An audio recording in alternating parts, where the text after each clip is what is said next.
Hello everyone, welcome to Magnet Brains. I'm Vanya Nareen, your IGKO, that's International GK Olympiad Educationals for grade 9th. As you can see over here, ये topic जो आज हम करने वाले हैं वो है करंट अफेयर्स का, वो तो हम पढ़ ही सकते हैं। पर करंट अफेयर्स में भी ये जो पर्टिकुलर टॉपिक है ना, जो हम करंट वीक इन ब्रीफ करते हैं, वो वीक इन ब्रीफ है, ये मंथ मान लेते हैं हम, ठीक है, मंथ इन ब्रीफ। हालांकि इसको हमने नाम जो है इसका स्निपेट्स है। स्निपेट्स क्यों है? स्निपेट्स इस कारण है कि एक महीने में जो भी चीज़ें, जो भी घटनाएं घटित होती हैं, जो भी चीज़ें ऐसी होती हैं जो न्यूज़ का हिस्सा रही हैं, जिन्होंने सुर्खियां बहुत बटोरी है, लेकिन समहाउ हेडलाइंस तक नहीं पहुंच पाई है ना, वैसी खबरें, लेकिन जो कि जीके के लिहाज से बहुत इंपॉर्टेंट है, आईजीकेओ एग्जाम के लिए भी और वैसे भी पता होना चाहिए। अब इसमें एक पढ़ने का जो तरीका है वो बड़ा सिंपल सा है। हमने इसको दो पार्ट में डिवाइड किया है। क्यों किया है? क्योंकि बहुत सारी घटनाएं जो है घटित हुई हैं मार्च में, ठीक है, तो बहुत लंबा, बहुत लेंदी, बहुत बोरिंग हो जाता अगर अपन एक ही उसमें करते, तो अपन आराम से दो पार्ट में इसको करेंगे। लेकिन जैसे कि अलग अलग महीना होता है, उसमें सब महीनों में कुछ, किसी महीने में बहुत ज़्यादा चीज़ें हो जाती हैं, किसी में कम होती हैं, तो जो हमें इंपॉर्टेंट लगती हैं हमने सिर्फ वो चीज़ें यहाँ पे ली हैं, ठीक है। सब कुछ तो लेना इम्पॉसिबल है आईजीकेओ में, एज यू नो कि सब कुछ पढ़ना भी इम्पॉसिबल है। जितना सिलेबस है, क्योंकि कोई भी ब्रैकेट नहीं है ना कहीं सिलेबस का कि भाई इतना ही आएगा, इतना ही पूछा जाएगा, तो जो हमें इंपॉर्टेंट लगता है मार्च में, हमने वो चीज़ें इसमें ली हैं। अब एक और चीज़ है कि जब मैग्नेट ब्रेन्स में पढ़ाई करते हैं तो आपको मालूम है ना कि आपको कोई सब्सक्रिप्शन फीस नहीं देनी होती, या कोई आपको पैकेज नहीं लेना होता, या कोई ऐसी चीज़ नहीं होती ना कि आपके ऊपर कोई प्रेशर हो या फोर्स हो कि भाई आपको इतना ही करना है, इतना ही टाइम ड्यूरेशन में करना है और इतना ही मिलेगा।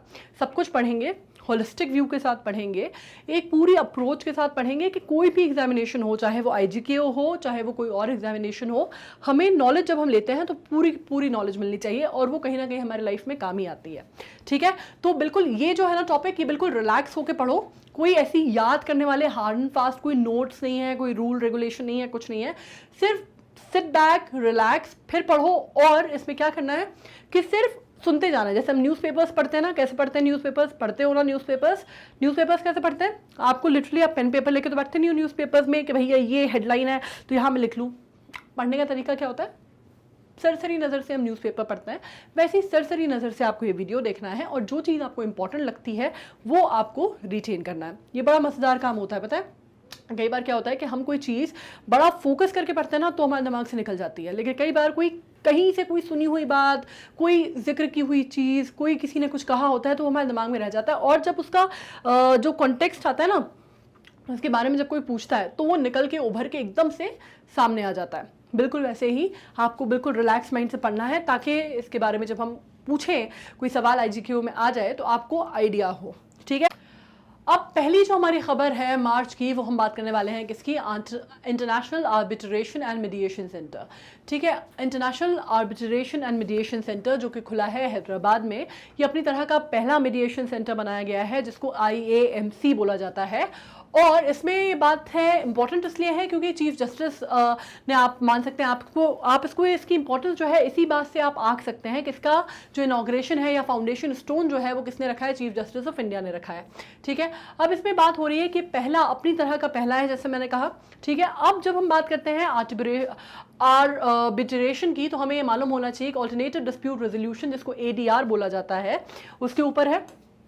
अब दो टर्मिनोलॉजी होंगी, अगर आपने सुनी होंगी, लीगल टर्मिनोलॉजीज हैं, अभी शायद उतना वास्ता नहीं पड़ा होगा, और अच्छा है ना पढ़े। अगर कोई चीज़ आगे जाके क्लैट व्लैट करोगे ना तो बढ़िया रहेगा। तो मान लिए समझना कि आर्बिट्रेशन और लिटिगेशन दो अलग अलग चीज़ें होती हैं, ठीक है। लिटिगेशन क्या होता है? आपने इन टर्म सुने होंगे, आगे आप जब ये पढ़ेंगे तब भी आप टर्म सुनेंगे। लिटिगेशन या जो आर्बिट्रेशन है, उसमें मोटे मोटे तौर पर, हम बहुत डिटेल में नहीं जाते, मोटे मोटे तौर पर एक जो बेसिक डिफरेंस होता है वो होता है कि लिटिगेशन इज काइंड ऑफ जो चीज़ कोर्ट के अंदर होती है, आर्बिट्रेशन होता है जो चीज़ कोर्ट के बाहर होती है ना। Litigation is something that happens inside of the court and arbitration happens outside the court, ठीक है। ये बहुत ही बेसिक, जिसको हम बोलते हैं ना लेमैन की भाषा में, ये डेफिनेशन है। आर्बिट्रेशन मतलब आपने, जैसे आप कहते हैं ना कि ये लॉ सूट वगैरह फाइल नहीं होता है इसमें, जो कोर्ट का जो जुरिडिक्शन है, जो कि जुडिशियल जो प्रोसेस है उसके बाहर होता है, लेकिन फॉर्मल होता है, ठीक है। मीडिएटर से डिफरेंट होता है आर्बिट्रेटर का रोल। अब इसमें एक और चीज़ आ जाती है, आर्बिट्रेशन भी 3 तरह के होते हैं। उसमें एक आपका होता है जुडिशियल होता है, एक आपका होता है कॉन्ट्रैक्चुअल होता है, एक आपका होता है बाय स्टिपुलेशन। ठीक है, तो इसमें 3 डिफरेंस हो गया। अब बात ये हो रही है एडीआर क्या होता है। एडीआर रेफर करता है to any method of resolving dispute without litigation. अब लिटिगेशन तो क्लियर हो गया ना, लिटिगेशन मतलब कोई भी ऐसा मेथड जो कि डिस्प्यूट रिजॉल्व करने के लिए हेल्पफुल होता है आउटसाइड ऑफ लिटिगेशन, मतलब जो कि लिटिगेशन मतलब लीगल इंटेग्रिटीज के बाहर होगा, मतलब कोर्ट कचहरी के बाहर होगा।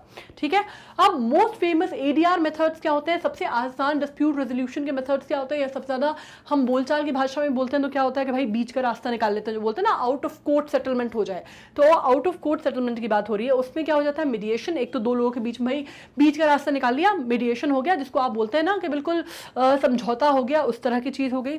फिर होता है आर्बिट्रेशन, जैसे मैंने कहा कि 3 तरह के आर्बिट्रेशन होता है। अब मीडिएशन और आर्बिट्रेशन में क्या डिफरेंस होता है, मीडिएटर जो होता है वो जैसे आप कहते हैं कि बीच का रास्ता निकालता है। ठीक है, दोनों के बीच में एक बीच का जो सहमति है, जो आपसी सहमति से जो काम होता है, वो एक आदमी होता है जो कि दोनों को फैसिलिटेट करता है, दोनों पार्टीज को। ठीक है, थर्ड पार्टी होता है मीडिएटर।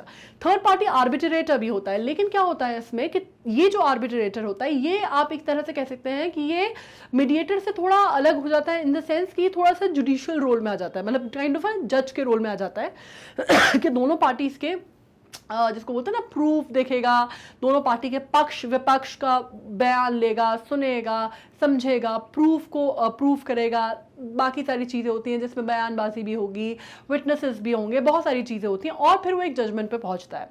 ठीक है, तो kind of legal settlement without litigation, ये हो गया आर्बिट्रेशन। ठीक है, अब इसमें कंसिलिएशन हो गया, नेगोशिएशन हो गया, ट्रांजैक्शन हो गया, बहुत सारे तरीके होते हैं। नेगोशिएशन क्या भैया, आपने कुछ बोला हमने कुछ बोला, चलो बीच का आ जाते हैं, आपने बोला 15 हमने बोला 10 चलो 12, तो ये नेगोशिएटिंग स्किल्स हो गई। हाँ, ये भी आ गया इसके अंदर, आर्बिट्रेशन के अंदर आ जाता है या एडीआर के अंदर आ जाता है। इसके बारे में बात करते हैं, कोई ट्रांजैक्शन हुआ, कुछ लेन देन हुआ। कंसिलिएशन मतलब वही चीज़ कि भाई बीच का कोई रास्ता निकल गया, कंसाइल कर लिया एक मैटर पे आके दोनों पार्टीज ने। ठीक है, तो ये कुछ बेसिक मेथड्स होते हैं जिनसे आप एडीआर मेथड्स कहते हैं इनको, जिसको हम ऑल्टरनेटिव डिस्प्यूट रेजोल्यूशन कहते हैं अपार्ट फ्रॉम द कोर्ट। ठीक है, ये बहुत इंपॉर्टेंट है आपको ये समझना कि एडीआर, कई बार पूछा जाता है कि एडीआर क्या होता है। एडीआर वो मेथड्स होते हैं जो कि ऑल्टरनेटिव डिस्प्यूट रेजोल्यूशन मेथड होते हैं, जो कि कोर्ट कचहरी के बाहर जो डिस्प्यूट सॉल्व किए जाते हैं, वो जो मेथडोलॉजी होती है ना, कोई भी चीज़ चाहे बातचीत से हो, चाहे वो साम दाम दंड भेद जो भी हो, मतलब वो कोर्ट कचहरी में नहीं पहुंची तो उसको आप एडीआर कहोगे। ठीक है, ये मैं बिल्कुल ही ऐसी ना बोलचाल की भाषा में समझा रही हूँ ताकि आपको समझने में दिक्कत ना हो। फाइन, अब इसके अलावा ये चीज़ क्लियर हो गई। अब दूसरी हम बात कर लेते हैं, सेकंड न्यूज़ जो है हमारी वो है telecom regulatory authority of India, try जिसको बोलते हैं, है ना। इसके ऊपर हमने काफ़ी सारा पढ़ा है जब हम नेट न्यूट्रलिटी पढ़ रहे थे। अगर आप उसके बारे में देखेंगे, हमारा जो आप देखेंगे करंट अफेयर्स का भी जो हमने एक शॉर्टी नोट सीरीज भी की है इसके ऊपर, तो भी आपको समझ में आ जाएगा कि ट्राई कितना इंपॉर्टेंट माना जाता है। मतलब अगर आप किसी टेलीफोन कंपनी वाला अगर आपकी कोई बात नहीं सुन रहा, अगर आप कहते हैं ना कि भैया हम ट्राई में कंप्लेन कर देंगे या हम कंज्यूमर कोर्ट में जाके ट्राई में जाके हम आपकी कंप्लेन कर देंगे, तो आप देखिएगा कि कितना वो एकदम जिसको बोलते हैं ना एकदम वो बिल्कुल चैतन्य हो जाएंगे सुन के आपकी बात। तो क्या होता है, telecom regulatory authority of India जो कि एक्ट है 1997, वो न्यूज में रहा। क्यों रहा? क्योंकि उसके सेमिनार हुआ है 25 सालों का, ट्राई एक्ट का, ये रिसेंटली हेल्ड किया गया। ठीक है, 25 साल पूरे हुए ट्राई एक्ट के। अब ट्राई एक्ट क्या है ये मैं बता दूं आपको। Entry of private sector and telecommunication sector necessitated an independent regulatory body. अब क्या हुआ था पहले के टाइम पे जब हम इनिशियल स्टेज पे बात करते हैं तो बहुत ज़्यादा कुछ होता नहीं था। बीएसएनएल हुआ करते थे, एमटीएनएल हुआ करते थे, है ना। मतलब जो महानगर होते थे उसमें एमटीएनएल होते थे, अदरवाइज बीएसएनएल होते थे, भारत संचार निगम लिमिटेड। लेकिन क्या हुआ कि जब ये प्राइवेट सेक्टर्स के जो प्राइवेट प्लेयर्स हैं जब ये मार्केट में आए, जितनी भी आप देख लीजिए, आप एयरटेल देख लीजिए, वोडाफोन देख लीजिए, जो भी आपके नाम आता है, जियो देख लीजिए, जब ये प्लेयर्स मार्केट में आए तो क्या हुआ कि एक स्टैट्यूटरी बॉडी का होना, ये एक ऐसी बॉडी का होना बहुत ज़रूरी हो गया जो कि इनको नियंत्रित कर सके या इनको रेगुलेट कर सके। ठीक है, अब टेलीकम्युनिकेशन सेक्टर में तो एक इंडिपेंडेंट जिसको आप बोलते हैं रेगुलेटरी बॉडी का होना बहुत ज़रूरी है, जिसके अधीन ये सब कुछ आता हो और जो उसको कंट्रोल कर सकता हो या जिसको मैनेज कर सकता हो इन अ वे। ठीक है, अब एक्ट स्टैब्लिश क्या हुआ, TRAI which was also empowered to educate upon disputes among service providers or between service providers and the group of consumers।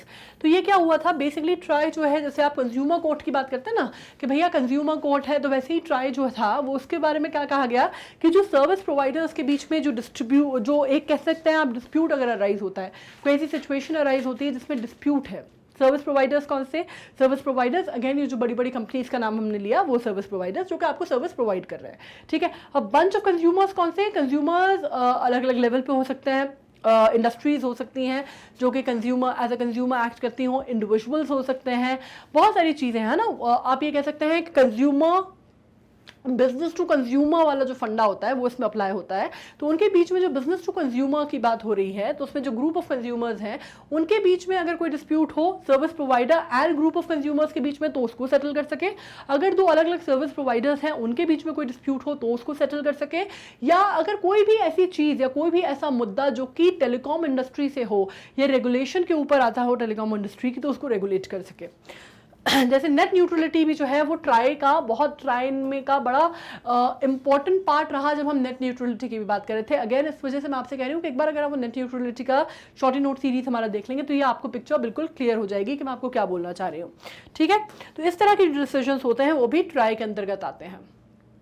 अब 2000 में क्या हुआ, इस एक्ट को अमेंड किया गया। क्यों अमेंड किया गया? Telecom dispute settlement and appellate tribunal was set up to adjudicate dispute and dispose of appeals। अब इसके बाद इसमें जो एक संशोधन किया गया वो ये था कि 1997 में इसका गठन हुआ। उसके बाद 2000 में 3 साल बाद इसमें और भी बाकी सारी चीज़ें देखी गई कि शुरू के 2-3 साल होते हैं वो कहाँ होते हैं, ट्रायल एंड एरर होते हैं। किसी भी चीज़ को अगर आप स्टार्ट करते हैं तो आपको शुरुआती जो टाइम होता है वो ट्रायल एंड एरर वाला पीरियड होता है ना। कुछ शॉर्टकमिंग्स होंगी, कुछ आप इम्प्रूवमेंट के कुछ स्कोप्स होंगे कहीं कहीं, तो वो चीज़ थी।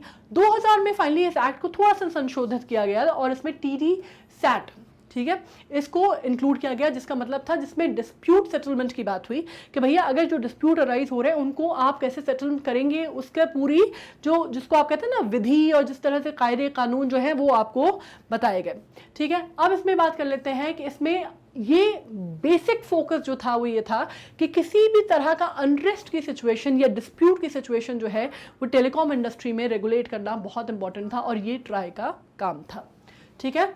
और अपील्स को डिस्पोज ऑफ करना, क्योंकि डिस्पोज ऑफ अपील्स जो थी ये बहुत ज़्यादा आ रही थी, अपील्स इतनी ज़्यादा अराइज हो रही थी कि वो एक बेंच जो है उस पर काम नहीं कर पा रही थी, तो इसके लिए that was a necessary step. अब नेक्स्ट न्यूज़ जो है हमारी, extraordinary active patent filing activity seen during the pandemic. ले लेके पेंडेमिक पे आ जाती है चीज़ें घूम फिर के। जाहिर सी बात है कोविड है, कोविड का टाइम चल रहा है। पिछले 3 साल से हमने कुछ नहीं सोचा कहा, जितना ये टर्मोलॉजी हमने यूज़ किया ना पेंडेमिक, इससे ज़्यादा तो आई डोंट थिंक हमने कुछ भी अपने शायद किसी अपने बड़े करीबी का शायद हमने इतना नाम भी नहीं लिया होगा जितना हमने कोरोना या कोविड या पेंडेमिक की बात की है। लेकिन यहाँ पर थोड़ी सी पॉजिटिव साइड है पेंडेमिक की, मतलब वो जो लॉकडाउन का पीरियड था ना उसकी थोड़ी सी पॉजिटिव साइड है, और वो ये है कि एक चीज़ सामने आई है, उभर के निकल के सामने आई है कि extra ordinary active patent filing हुई है। मतलब पेटेंट्स जो हैं वो फाइल जो किए गए हैं वो कुछ एक्स्ट्रा ऑर्डिनरी उसमें उछाल देखा गया है, ठीक है। Extraordinary number of patents have been filed during the pandemic. मतलब पेंडेमिक का जो टाइम था, जो ड्यूरेशन था, उस दौर में लोगों की शायद आप कह सकते हैं कि इनोवेशन या उनकी, जिसको आप कहते हैं ना कि घर पे बैठे हुए थे तो बड़ा दिमाग जो है बड़ा सही चल रहा था लोगों का, या एकदम कई लोग जो थे वो वर्क फ्रॉम होम पे थे, या आप कह सकते हैं कि भाई फ्री टाइम बहुत था लोगों के पास, तो बहुत सारे जो साइंटिफिक इनोवेशंस हैं, बहुत सारी चीज़ें जो नई खोज हैं, नई डिस्कवरी, एक्सपेरिमेंट, सब चीज़ें बहुत सारी हुई हैं। तो आप ये कह सकते हैं कि लोगों ने जो पेंडेमिक में आप जितने पेटेंट रजिस्ट्रेशन हुए ना उसने मतलब बिल्कुल जिसको आप कहते हैं क्लीन बोल्ड कर दिया पुराने सारे रिकॉर्ड्स। अब इस पर हम एक और बात कर लेते हैं, ये फाइंडिंग किसका पार्ट है, ये कहाँ से पता चला हमें, ये हम ऐसे तुक्का नहीं मार रहे हैं, ठीक है, ये बाकायदा फाइंडिंग है। और कहाँ से पता चला हमें? वर्ल्ड इंटेलेक्चुअल प्रॉपर्टी ऑर्गेनाइजेशन से। अब ये टर्मोलॉजी बहुत इंपॉर्टेंट है, ये अगर नहीं पता है आप लोगों को, I am sorry again for the bad throat, पर अगर ये टर्मोलॉजी आपको नहीं पता है बच्चों तो ये आप याद कर लीजिए, क्योंकि ये आपको लाइफ में काम आएगी। अगर एग्जाम में नहीं भी आई तो भी आपको पता होना चाहिए। क्यों इंपॉर्टेंट है ये? आपने IPR तो सुना होगा, इंटेलेक्चुअल प्रॉपर्टी राइट, ठीक है। उसके अलावा जब हम बात करते हैं तो ये यहाँ पे बात IPR से रिलेटेड हो रही है, लेकिन यहाँ पे बात हो रही है ऑर्गेनाइजेशन की, और इंटेलेक्चुअल प्रॉपर्टी ऑर्गेनाइजेशन, ये जो आप बोल रहे हैं ना WIPO, ये इंपॉर्टेंट इसलिए है क्योंकि ये 15 जो इनिशिएटिव्स हैं यूनाइटेड नेशंस के, उसमें से एक है, तो बहुत इंपॉर्टेंट है। इसका हेडक्वार्टर भी जिनीवा में है। स्थापना कब की गई थी इसकी, ये एक मैं एडेड जानकारी दे रही हूँ आपको, ठीक है। स्थापना जो थी इसकी जुलाई में की गई थी, सॉरी जे कैपिटल होना चाहिए था, फाइन, जुलाई में की गई थी 67 में, ठीक है। और इसमें आप इसी बात से इसका अंदाज़ा लगा सकते हैं कि कितना इंपॉर्टेंट है ये ऑर्गेनाइजेशन, कि 193 मेंबर स्टेट्स हैं, ठीक है। 193 मेंबर स्टेट्स इसके ऑलरेडी हैं, और वहाँ की जो फाइंडिंग्स हैं तो उसका ये कहना है कि भैया पूरी दुनिया भर में पेंडेमिक में जो लोगों का दिमाग है वो बहुत ही बिल्कुल चमक गया था, और लोग बहुत सारा इनोवेशन और नई नई चीज़ें सोच रहे थे। अब पेटेंट क्या होते हैं, पेटेंट में तो कोई कंफ्यूजन नहीं है ना। देखो पेटेंट अपन कहते हैं ना, ये जो चीज़ है ना, ये आइडिया तो बिल्कुल मेरा पेटेंट है, ये जो है ना ये तो मेरा कॉपीराइट है, ये अपन बोलचाल में बोल देते हैं, है ना। कोई चीज़ हुई कि ये तो मेरा पेटेंट वर्ड है जो मैं अक्सर यूज़ करता हूँ, पेटेंट वैसा नहीं होता।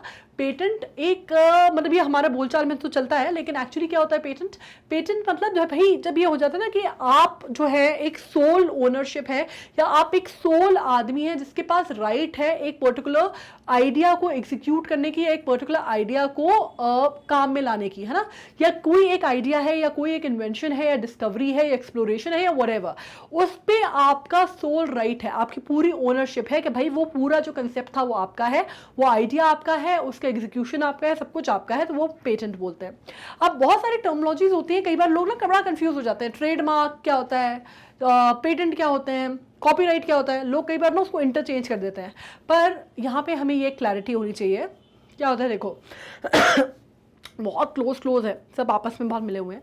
ट्रेडमार्क यूजुअली आपने देखा होगा कि जब बड़ी बड़ी कंपनीज होती हैं उनके लोगोस के बाहर, आपने लोगोस के साथ आपने देखा होगा कि छोटा सा TM लिखा होता है, ठीक है। दैट मीन्स कि ट्रेडमार्क है, मतलब उस तरह से उस फॉन्ट में, उस तरह से उस चीज़ को जो लिखा जाएगा, वो जो लोगो है वो किसी पर्टिकुलर ब्रांड का ट्रेडमार्क है, उसको कोई और इस्तेमाल नहीं कर सकता, उसको कोई और फॉर्ज नहीं कर सकता, ठीक है। वैसे पेटेंट जो होता है वो साइंटिफिक डिस्कवरीज, ज़्यादातर मोटे तौर पे पेटेंट यूज़ होता है, चाहे वो इन्वेंशन हो, साइंटिफिक डिस्कवरीज हो, कोई साइंटिफिक एक्सप्लोरेशन हो, कोई नई चीज़ हो, कोई टेक्निक हो, कोई टेक्नोलॉजी हो, उसको आप पेटेंट करा लेते हो। कॉपीराइट नॉर्मली काहे के लिए यूज़ होता है, कॉपीराइट नॉर्मली यूज़ होता है कंसेप्ट के लिए, या आइडियाज़ के लिए, या ऑथरशिप के लिए, है ना। लिखते हैं तो उसमें आपने देखा होगा ना कॉपीराइट फला फला को है, या क्रिएटिव कामों के लिए, तो थोड़ा सा मार्जिनलाइज सा डिफरेंस है। पेटेंट थोड़ा सा इंटरनेशनल लॉ में जब हम बात करते हैं तो उसका पेटेंट कराना किसी चीज़ को थोड़ी सी बड़ी चीज़ हो जाती है, उसमें लीगल जो दायरा है उसका थोड़ा सा बढ़ जाता है, उसके थोड़े से आप कह सकते हैं कि प्रोसीजरल दायरा जो है वो भी थोड़ा सा बढ़ जाता है, तो थोड़ा सा लेंदी प्रोसेस है। ये क्लियर हो गया। लेकिन ना पेटेंट, ट्रेडमार्क, कॉपीराइट और WIPO क्या है ये क्लियर हो गया। अब इसके बाद हम बात करते हैं मेजर फाइंडिंग्स क्या रही, मतलब इसके जो फाइंडिंग है वो क्या रही। In the first 21 months of pandemic, close to 5,300 patents application related to COVID were filed. ठीक है। अब इसमें सबसे बड़ी बात ये हुई कि भैया ये देखा गया कि ना सिर्फ पेंडेमिक में बहुत सारे पेटेंट दायर हुए, बहुत सारे पेटेंट किए गए, बल्कि शुरुआती 21 महीनों में पेंडेमिक के 5,300 पेटेंट सिर्फ कोविड से रिलेटेड एप्लीकेशंस देखी गई कि भैया कोविड से रिलेटेड जो चीज़ें थी, मतलब उसी टाइम पे जो देखा गया वो ये देखा गया कि इतनी बड़ी संख्या में एप्लीकेशन आई है पेटेंट होने के लिए। उसके अलावा 4 जो सबसे टॉप मोस्ट कंट्रीज थी जहाँ से सबसे ज़्यादा पेटेंट एप्लीकेशन आ रही थी, वो कौन कौन सी थी? China, US, Russia federation and UK, ठीक है। China is always ahead in its thinking, है ना। कोई भी चीज़ हो, मतलब वो चाहे वो पॉजिटिव हो, नेगेटिव हो, आप किसी भी चीज़ में देख लीजिए, चाइना जो है आपको उसका नाम कहीं ना कहीं मिल ही जाएगा। ये एक्सप्लोरेशन में और नई नई डिस्कवरीज में चाइना बड़ा आगे रहता है आजकल। पहले US हुआ करता था, आजकल चाइना जो है वो इक्वलेंटली आगे हो गया, बल्कि इनफैक्ट मुझे लगता है कि US को थोड़ा सा एक तरह से पीछे छोड़ ही दिया है इस मामले में। मतलब पेंडेमिक की खोज भी देखा जाता है, खोज इन द सेंस पेंडेमिक की, वो भी चाइना से ही हुई थी। तो that is a negative term, but अच्छी अच्छी चीज़ें भी चाइना खोज लेता है आजकल। India, Germany, Republic of Korea are jointly 5th in the ranking. हमारा भी मतलब कोई बहुत पीछे नहीं है हम, ठीक है। 4 अगर जो बड़ी कंट्रीज हैं, रशिया है, UK है, US है, चाइना है, तो हम 5वें नंबर में आ रहे हैं, 5वें नंबर पे हमारा नंबर आता है। वो हालांकि जो पोजीशन है हम किसके साथ शेयर करते हैं, जर्मनी के साथ और कोरिया के साथ, ठीक है। तो but that is a very good place to be in, but not as good compare to the population, है ना। जितनी हमारी पॉपुलेशन है हमें तो बिल्कुल फर्स्ट पे आना चाहिए था यार, एकदम हम फिफ्थ पे आ रहे हैं। खैर लेकिन देर आए दुरुस्त आए, कभी ना कभी फिफ्थ पे आ गए तो फर्स्ट पे भी आ ही जाएंगे। Highest number of patent filings were related to conventional vaccine technologies and repurposed drugs followed by more novel vaccine technologies like mRNA, ठीक है। ज्यादातर जो थे पेटेंट, काफी सारी चीजों के पेटेंट आए, लेकिन ज्यादातर पेटेंट जो थे, क्योंकि कोविड से, पेंडेमिक से लोग इतना ज्यादा हताश हो गए थे, इतना ज्यादा परेशान हो गए थे, and nobody really had the clue कि इसको कैसे ओवरकम करना है, या हमें कैसे इससे जूझना है या निपटना है, या ये फेज हमें खत्म करना है। तो लोगों ने ना उसके ऊपर बड़ा जिसको बोलते हैं आप कि बहुत रिसर्च किया, बड़ा उन्होंने काम किया, संशोधन हुए, संशोधन नहीं शोध हुए, सॉरी संशोधन तो अमेंडमेंट, अभी अमेंडमेंट था ना दिमाग में, तो शोध हुए उसके ऊपर, बहुत सारी बातें हुई। तो लोगों के दिमाग में ना हर चीज टाइम पे वो कोविड जो है वो सवार हो गया था। तो कहीं ना कहीं सबके दिमाग में था कि भाई हम किसी तरह से कोई रास्ता ऐसा निकाल लें, कोई ब्रेक थ्रू निकाल लें जिससे हम इसको कंट्रोल कर सकें। तो मैक्सिमम जो है वो कोविड से रिलेटेड हुए। पेटेंट फाइलिंग जो थी वो वैक्सीनेशन से रिलेटेड बहुत ज़्यादा थी, वैक्सीन टेक्नोलॉजीज से रिलेटेड बहुत ज़्यादा थी, या रीपर्पस ड्रग से रिलेटेड बहुत ज़्यादा थी। ये देखा गया कि भाई किसी तरह चलो अगर हम इसको इसका जो म्यूटेशन है वायरस का अगर हम रोक नहीं सकते, तो कम से कम हम वैक्सीनेशन जो है वो ड्राइव जो है अपनी बढ़ाएं, और वैक्सीनेशन जो है वो नए नए वैक्सीन हम तैयार करें या नए नए ड्रग्स हम तैयार करें जो कि इससे फाइट कर सके, राइट। तो मैक्सिमम पेटेंट्स इसी से रिलेटेड थे। अब बात कर लेते हैं bureau of Indian standard new provision for testing unhallmarked jewellery. आपने BIS सुना होगा। BIS मार्क जो होता है वो ज्वेलरी पे होता है। अगर घर पे जो भी, मतलब आपके घर में जो भी ज्वेलरी पहनता होगा, अभी आप लोग तो बहुत यंग हैं, लेकिन जैसे मम्मी होंगी या नॉर्मली विमेन वेयर ज्वेलरी, है ना, ऐसा नहीं है, हालांकि आदमी भी पहनते हैं चेन वेन, और आजकल तो आदमी सब लोग सब चीज़ें पहनते हैं। So it is not about the gender thing, but हाँ, if I am talking about घर में जो भी बड़ा होगा जो आपकी ज्वेलरी पहनता होगा, you can go and ask them कि इसकी क्या इंपॉर्टेंस होती है हॉलमार्क की एंड BIS की। BIS सर्टिफिकेशन, आपको बड़े बड़े ज्वेलर्स जो होंगे वो आपको कहेंगे कि BIS सर्टिफिकेशन ज्वेलरी है, हॉलमार्क गहने हैं, या बिना हॉलमार्क के या बिना BIS सर्टिफिकेशन के कोई भी गहना नहीं खरीदें, या कोई भी सोने की चीज़ ना खरीदें। ये बार बार ये जनहित में जारी जो एडवर्टीजमेंट्स हैं वो भी आपने देखे होंगे, ठीक है। तो अब बेसिकली BIS होता क्या है, हम उसकी बात कर लेते हैं। बेसिकली एक मानक है, स्टैंडर्ड है, ठीक है। इसमें क्या दिया जाता है, standard, the national standard body of India, bureau of Indian standards, है ना। मतलब भैया ये जो बात है, अगर BIS मार्किंग है आपके सोने में या आपकी ज्वेलरी में, तो वो एक तरह से जैसे इलेक्ट्रॉनिक के प्रोडक्ट में ISI मार्किंग नहीं होती थी, उसी तरह आप मान सकते हैं कि सोने में भाई साहब BIS मार्किंग होती है, ठीक है। अब इसमें क्या होता है, अब इसने ब्यूरो ऑफ इंडियन स्टैंडर्ड्स ने एक नया प्रोविजन लाया कि भैया अनहॉलमार्क ज्वेलरी जो है आपकी, मतलब हॉलमार्क ज्वेलरी तो हमको मालूम है ना, 916, लेकिन अनहॉलमार्क ज्वेलरी जो है आपकी, वो किस तरह से उसको आप उसके दायरे में लाए हैं, उसके ऊपर एक आप कह सकते हैं एक प्रोविजन आया है BIS का। It will allow consumers to get purity of the unhallmarked gold jewelry tested at any BIS recognized as saying hallmarking centers। अब क्या होता है, पुराने टाइम के जो जेवर है ना, आजकल जो नए जेवर आते हैं या बड़े बड़े जो भी ज्वेलर्स आप सुनते हैं ना, आप किसी को भी देख लीजिए, आप त्रिभुवन दास भीमजी जवेरी को देख लीजिए, आप PP ज्वेलर्स को देख लीजिए, आप कितने भी बड़े बड़े, आप कल्याण ज्वेलर्स को देख लीजिए, और भी जो बड़े बड़े नाम है, सजावट को देख लीजिए, पंजाब ज्वेलर्स को देख लीजिए, जो भी बड़े बड़े ज्वेलर्स हैं आजकल वो सारे जो हैं वो हॉलमार्क ज्वेलरी बेचते हैं। छोटे जो हैं दुकानदार या सुनार आपको देखेंगे तो उनके बाद भी आपको हॉलमार्क ज्वेलरी मिल जाएगी। लेकिन अगर आप बिल्कुल जिसको बोलते हैं ना कि जो ख़ानदानी सुनार होते हैं, जो शुरुआती दौर से ये काम करते हैं, जिसको आप बोलते हैं कि सराफा जो होता है शहरों का, सराफे में जो काम होता है, आज भी वहाँ पे सराफे में अगर आप जाएंगे शहरों के, तो आप देखेंगे कि वहाँ पे हॉलमार्क ज्वेलरी का उतना कंसेप्ट नहीं आया है, क्योंकि हॉलमार्क ज्वेलरी की बनवाई जो है वो ज़्यादा होती है, ठीक है। बहुत सारे उसमें कंसेप्ट होते हैं। तो जो लोकल सुनार हैं वो आज भी बहुत सारी जगहों पे, स्पेशली छोटे शहर में अगर आप देखेंगे तो वहाँ पे भी हॉलमार्क ज्वेलरी का भी पूरी तरह से नहीं आया है कंसेप्ट, ठीक है। दूसरी बात ये होती है कि आप एक बात कह सकते हैं कि जो पुराने ख़ानदानी जेवर हैं, अब ऐसा तो होता नहीं है कि भैया के ख़ानदानी जेवर हैं, कोई आपके नानी दादी परदादी का कोई जेवर था तो आपने कहा कि भैया इसमें तो हॉलमार्किंग नहीं है तो ये तो चलेगा नहीं। पुराने नोट जैसा नहीं हो सकता ना, मतलब मोदी जी ने जैसे वो नोट डिमोनेटाइजेशन हो गया था अपना, वैसा तो हो नहीं सकता कि भैया अब ये जो ज्वेलरी है ये मान्य नहीं है। सोना तो सोना है, सोना तो चलेगा।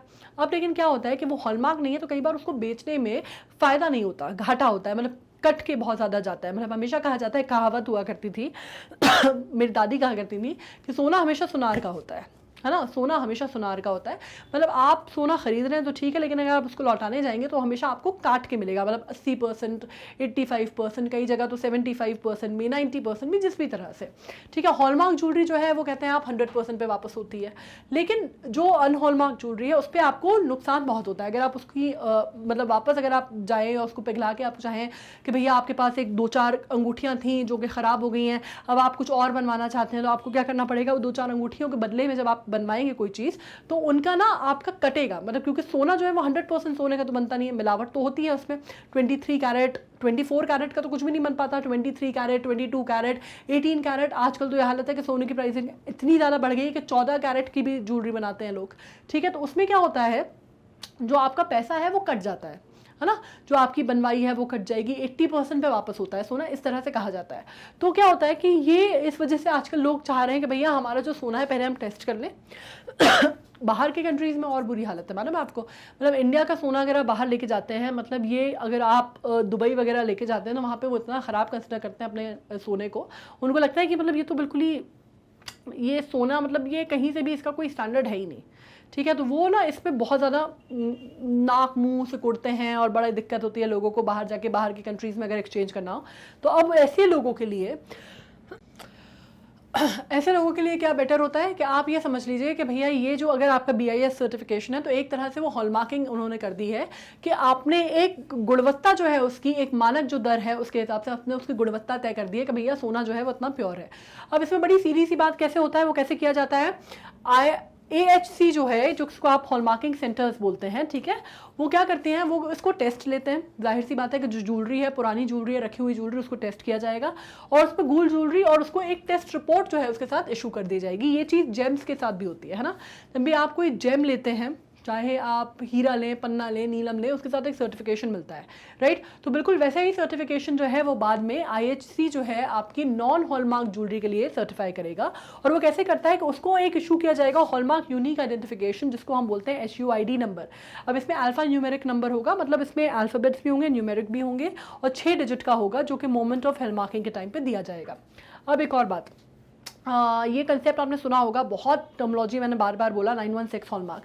अब गोल्ड जो है आपने सुना होगा कि हॉलमार्क गोल्ड 916, है ना, या फिर आपने सुना होगा स्टर्लिंग सिल्वर 92.5, है ना। अब बड़ा कंफ्यूजन होता है लोगों को, ये मालूम नहीं है कि ये है क्या, इसमें कोई रॉकेट साइंस नहीं है दादा, बिल्कुल सीधी सी बात है। 916 का मतलब होता है कि सोना जो है, 916 का मतलब होता है 91.6, मतलब गोल्ड का जो अलॉय है। बाकी मेटल्स, क्योंकि जैसे मैंने कहा कि पूरा 24 कैरेट गोल्ड का तो बन नहीं सकता सोना, मतलब आभूषण बन नहीं सकते, बहुत ही ब्रिटल हो जाएगा वो, तो उसमें आपको और अलॉय मिक्स करने पड़ते हैं। तो उसका ये मतलब है कि भैया ये 91.6 जो है वो सोने का जो गोल्ड है, गोल्ड वैल्यू जो है 100% में से 91.6 जो है उसमें है, सोना है, शुद्ध खरा सोना है, बाकी दूसरे अलॉय मिलाए गए हैं, मतलब जो कि इसको आप टोटल कर सकते हैं which is 22 carat on 24 carat.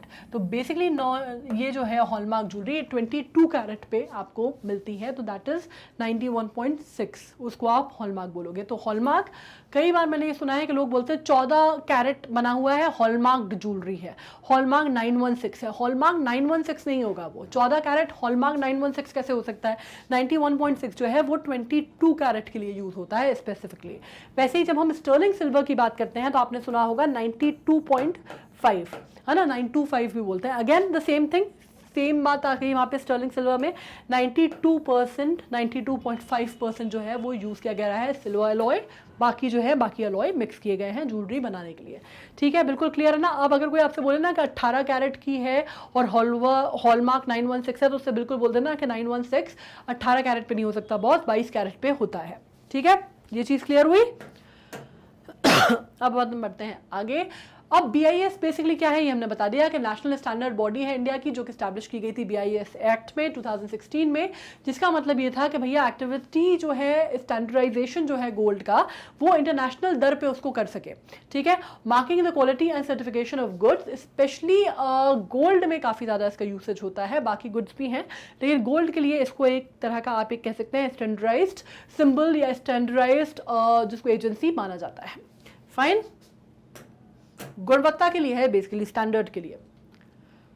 अब आ जाते हैं नेक्स्ट न्यूज़ पे और हम बात करने वाले हैं India water pitch pilot scale startup challenge. अब ये बात काय की हो रही है, ये बात हो रही है, अब हम सीधे सोने से आ गए हैं घर की ओर, ठीक है। और हम बात करने वाले हैं ministry of housing and urban affairs launch the challenge under Atal mission for rejuvenation and Atal transformation Amrut 2.0। ये अमृत 2.0 हमने करंट अफेयर्स में पढ़ा हुआ है, तो मैं इसके बारे में बहुत ज़्यादा डिस्कशन नहीं करूंगी। मोटे मोटे तौर पे मैं आपको बता देती हूँ। इसको लॉन्च किया गया था किसके साथ, वाटर सिक्योर के साथ और सेल्फ सस्टेनेबिलिटी के साथ, इकोनॉमी ऑफ वाटर से रिलेटेड, ठीक है। प्रधानमंत्री की ना बहुत सारी योजनाएं इसमें चल रही थी, काफ़ी सारी। अगर आप बात करते हैं ग्रामीण योजना जो चल रही थी उसमें बात करते हैं, या अगर हम अमृत की बात करते हैं तो अमृत जो टर्मोलॉजी है, बेसिकली अमृत काय को बोला जाता है एलिक्सर, अंग्रेजी में हम एलिक्सर बोलते हैं अमृत। तो बेसिकली ये जो टर्मोलॉजी है आपको ध्यान रखना हो ना कैसे, तो आप इसको कैसे यूज़ करोगे। अमृत क्या होता है, एलिक्सर, एलिक्सर मतलब क्या, जीवन जीने के लिए जो बहुत जिसको आप बोलते हैं कि अमृत जो है वो किसको बोलते हैं, पानी को बोलते हैं। तो आप इसको रिलेट कर सकते हो पानी से कि this deals with the transformation and economy of the waters, ठीक है।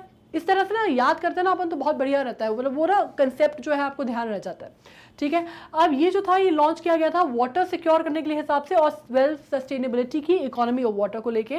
इसमें क्या किया था, government will select 100 startups across the country to empower sustainable economic growth and generate employment opportunity in water और यूज्ड वाटर सेक्टर।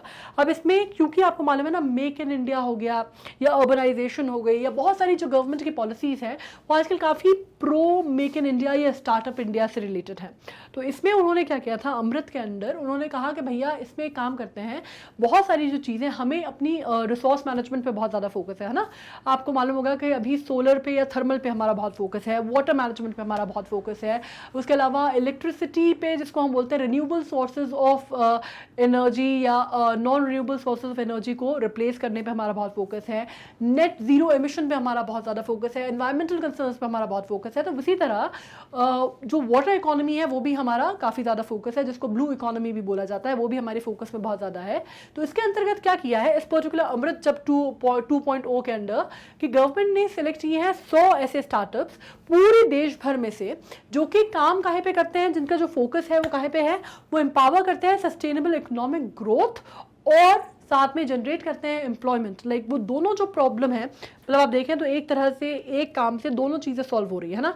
एम्प्लॉयमेंट का जो मुद्दा है वो भी थोड़ा सा डील हो रहा है इससे, और सस्टेनेबल ग्रोथ की तो हम बात कर ही रहे हैं, इकोनॉमी की जो वाटर इकोनॉमी है उससे रिलेटेड, जो कि ऐसे स्टार्टअप जो कि फोकस करते हैं काहे पे, रिन्यूएबल सोर्सेज पे, या फिर हम बात करते हैं जो कि पानी से रिलेटेड जो भी स्टार्टअप्स हैं या आइडियाज़ हैं या एक्सप्लोरेशन है या वेंचर्स हैं, या फिर यूज्ड वाटर सेक्टर या अपसाइकिल करना या रिसाइकिल करना वाटर को, या वाटर इकोनॉमी को कैसे फ्लो करना है, उस पर रिलेटेड जो भी आइडियाज़ या स्टार्टअप हैं जो काम कर रहे हैं उस पर उनका चयन किया गया है और उस पर फोकस गवर्नमेंट ने किया है, ठीक है।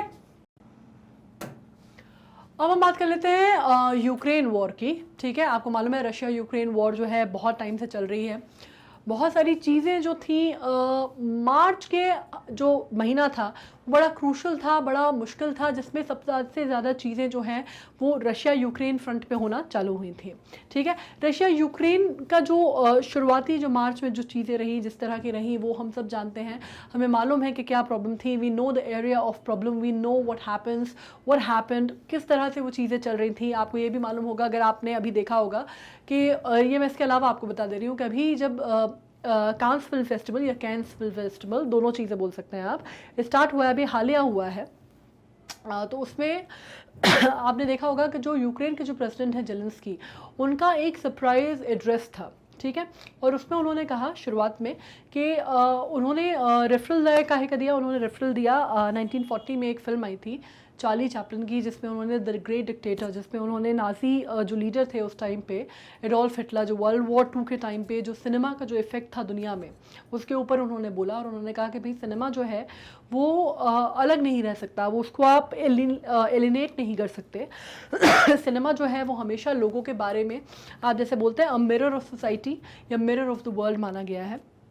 और जैसे 1940s की जब बात होती है वर्ल्ड वॉर टू की, तो एडोल्फ हिटलर को जिस तरह से मॉक किया था चार्ली चैपलिन ने अपने उस एक छोटे से किरदार में, उसने अपने एक रोल में द ग्रेट डिक्टेटर में जिस तरह से उसको बताया गया था कि there was a futility of being what he was, right. उसने इतना इम्पैक्ट किया कि आज भी इतने सालों बाद भी अभी भी आप देखेंगे तो उसको कई जगह पे वो फ्लोट होता है, कई जगह पे वो क्लिप जो है वो चार्ली चैपलिन का वायरल होता है। तो ही सेड कि cinema, of course Charlie Chaplin ने कोई एडोल्फ हिटलर को ख़त्म नहीं कर दिया उससे, चार्ली चैपलिन ने कोई एडोल्फ हिटलर को वाइप ऑफ नहीं कर दिया उससे, लेकिन इम्पैक्ट हुआ।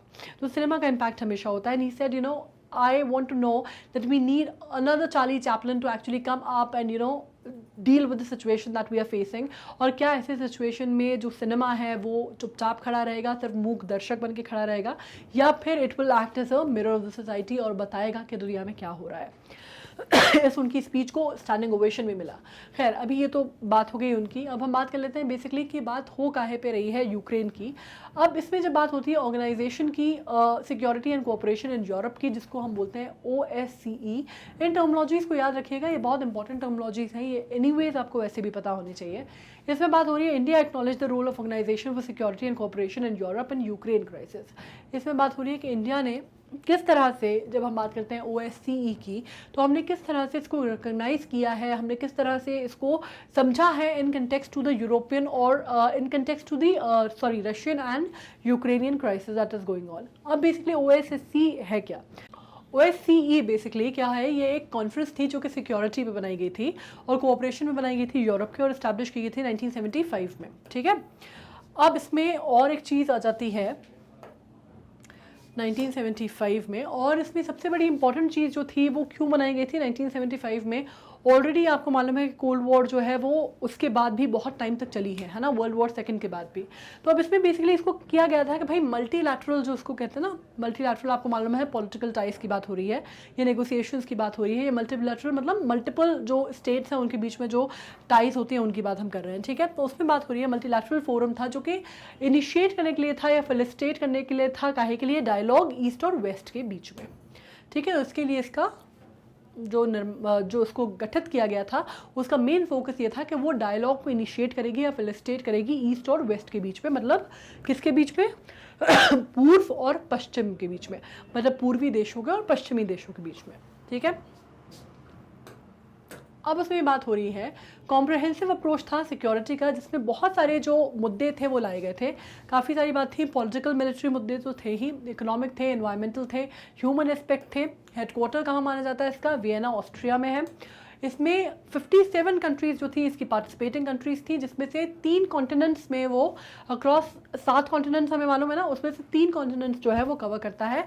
इसमें north America, Europe and Asia, ठीक है, मतलब मेजर कॉन्टिनेंट्स जो है वो कवर करता है। अफ्रीका नहीं है, ऑस्ट्रेलिया नहीं है, लेकिन बाकी साउथ अमेरिका भी नहीं है, लेकिन बाकी सारे कॉन्टिनेंट्स ये कवर करता है। अंटार्कटिक आर्कटिक तो अपन छोड़ ही देते हैं, ठीक है।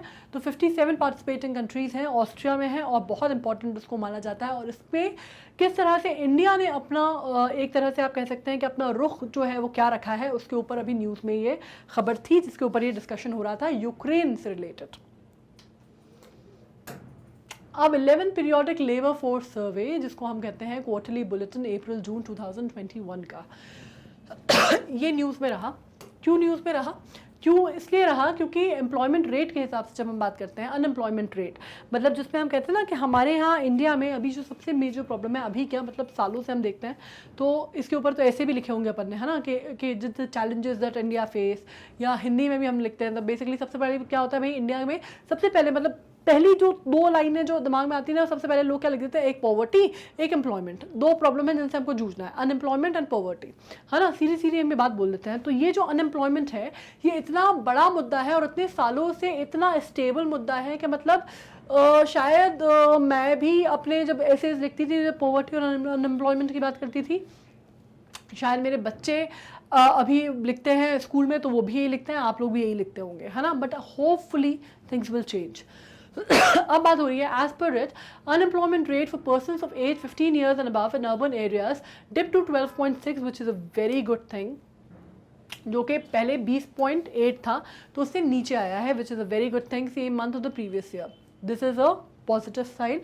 उसके अलावा नेशनल स्टैटिक ऑफिस NSO जिसको हम बोलते हैं स्टैटिकल ऑफिस, उसने लॉन्च किया PLFs को in 2017 to ensure the availability of labour force data और मोर फ्रीक्वेंट टाइम इंटरवल्स। अब उन्होंने कहा कि भाई ये जो NSO के द्वारा ये लॉन्च किया जाता है, ये जो डेटा है बेसिकली जो आप ये जो टाइम पीरियड के लिए होता है, क्वार्टरली पीरियड के लिए होता है, ये डेटा अलग अलग अंतराल में दिया जाएगा, बताया जाएगा कि किस तरह का स्टेटस है, किस तरह का एम्प्लॉयमेंट दर चल रही है या अनएम्प्लॉयमेंट की दर है, या कितनी कम हुई है, कितनी बढ़ी है, पिछले साल इसी समय पे कितना था, अभी कैसा है। ये एक मानक होता है ना, एक स्केलिंग इसी तरह से की जाती है कि भैया आपको कोई चीज़ बड़ी है या कम हुई है या छोटी है या ज़्यादा है, जो भी है, मतलब व्हाटएवर, एक जो स्केल है आप कैसे तय करते हैं, क्यों कंपैरेटिव एनालिसिस के थ्रू। तो ये कंपैरेटिव एनालिसिस के थ्रू डेटा को रिवाइज करता है। आई am very sorry for the bad throat but I really can't help it.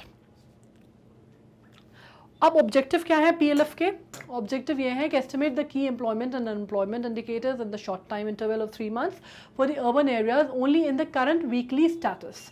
ठीक है, अब इसमें ये किया गया है कि क्यों, किस तरह से इसको वर्क किया जाएगा, एस्टिमेट किया जाएगा की एम्प्लॉयमेंट एंड अनएम्प्लॉयमेंट इंडिकेटर्स को किस दौरान, एक शॉर्ट टाइम इंटरवल में, एक जो निर्धारित समय का अंतराल है उसमें at 3 months for the urban areas. मतलब ये बेसिकली एक आप कह सकते हैं कि एक क्वार्टर किसको कहते हैं, जब हम कहते हैं ना क्वार्टर की रिपोर्ट आई है या क्वार्टर की बात हो रही है, तो क्वार्टर क्या, 3 महीने का पीरियड अर्बन एरियाज में only in the current weekly status. Estimate employment and unemployment indicators in both usual status and CWS in both rural and urban areas annually. और इसको फिर एनुअली भी किया जाएगा, और वो किस तरह से किया जाएगा, employment and unemployment indicators in both usual status and CWS, दोनों को रूरल और अर्बन एरिया में एनुअली किया जाएगा, मतलब साल में एक बार किया जाएगा। तो इसकी रिपोर्ट जो है वो अभी सामने आई है मार्च में, इस वजह से इसको अपन डिस्कस कर रहे हैं।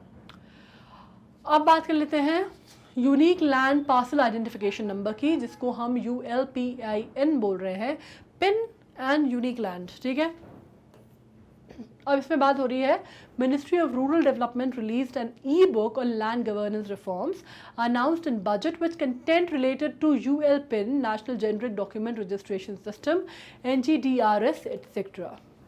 ओके, अब बेसिकली ULPIN क्या है, इसको आधार ऑफ द लैंड, मतलब बड़ा सिंपल सा एक लेमैन के तौर पे मैंने आपको यहाँ लिखा है, तो उसमें आपको कोई दिक्कत नहीं होनी चाहिए।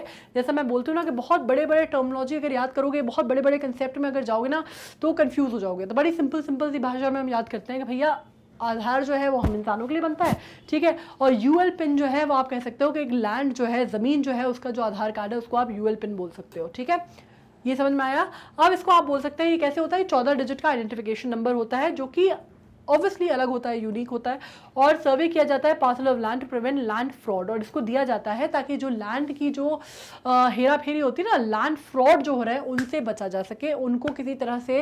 अदरवाइज पहले बड़ा टैक्सिंग प्रोसेस था, बड़ा लंबा सा प्रोसेस था, तो उसको थोड़ा सा शॉर्टन करने के चक्कर में या उसको थोड़ा सा ईजी करने के लिए ये ULPIN जो है वो स्टार्ट किया गया है।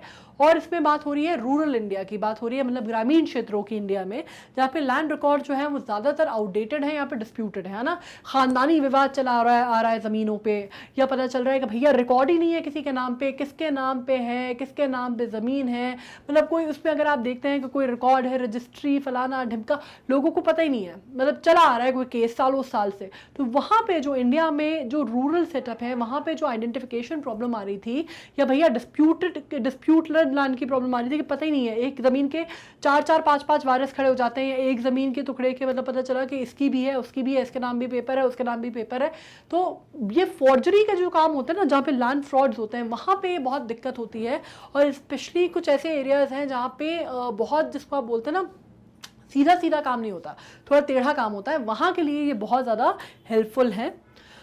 और हालांकि इसमें भी फॉर्जरी वो कर लेते हैं आजकल, इसमें भी चक्कर आने लगे हैं, प्रॉब्लम्स आने लगी हैं, लेकिन फिर भी मतलब फिर भी काफ़ी राहत है, काफ़ी सहूलियत है, और यही सोच के गवर्नमेंट ने इसको प्लान किया है। अब हम बात कर लेते हैं NGDRS की, और ये बात होने वाली है क्या है कि ये स्टेट स्पेसिफिक है, और software citizen design to assist state for online property registration, uploading of the relevant document etcetera.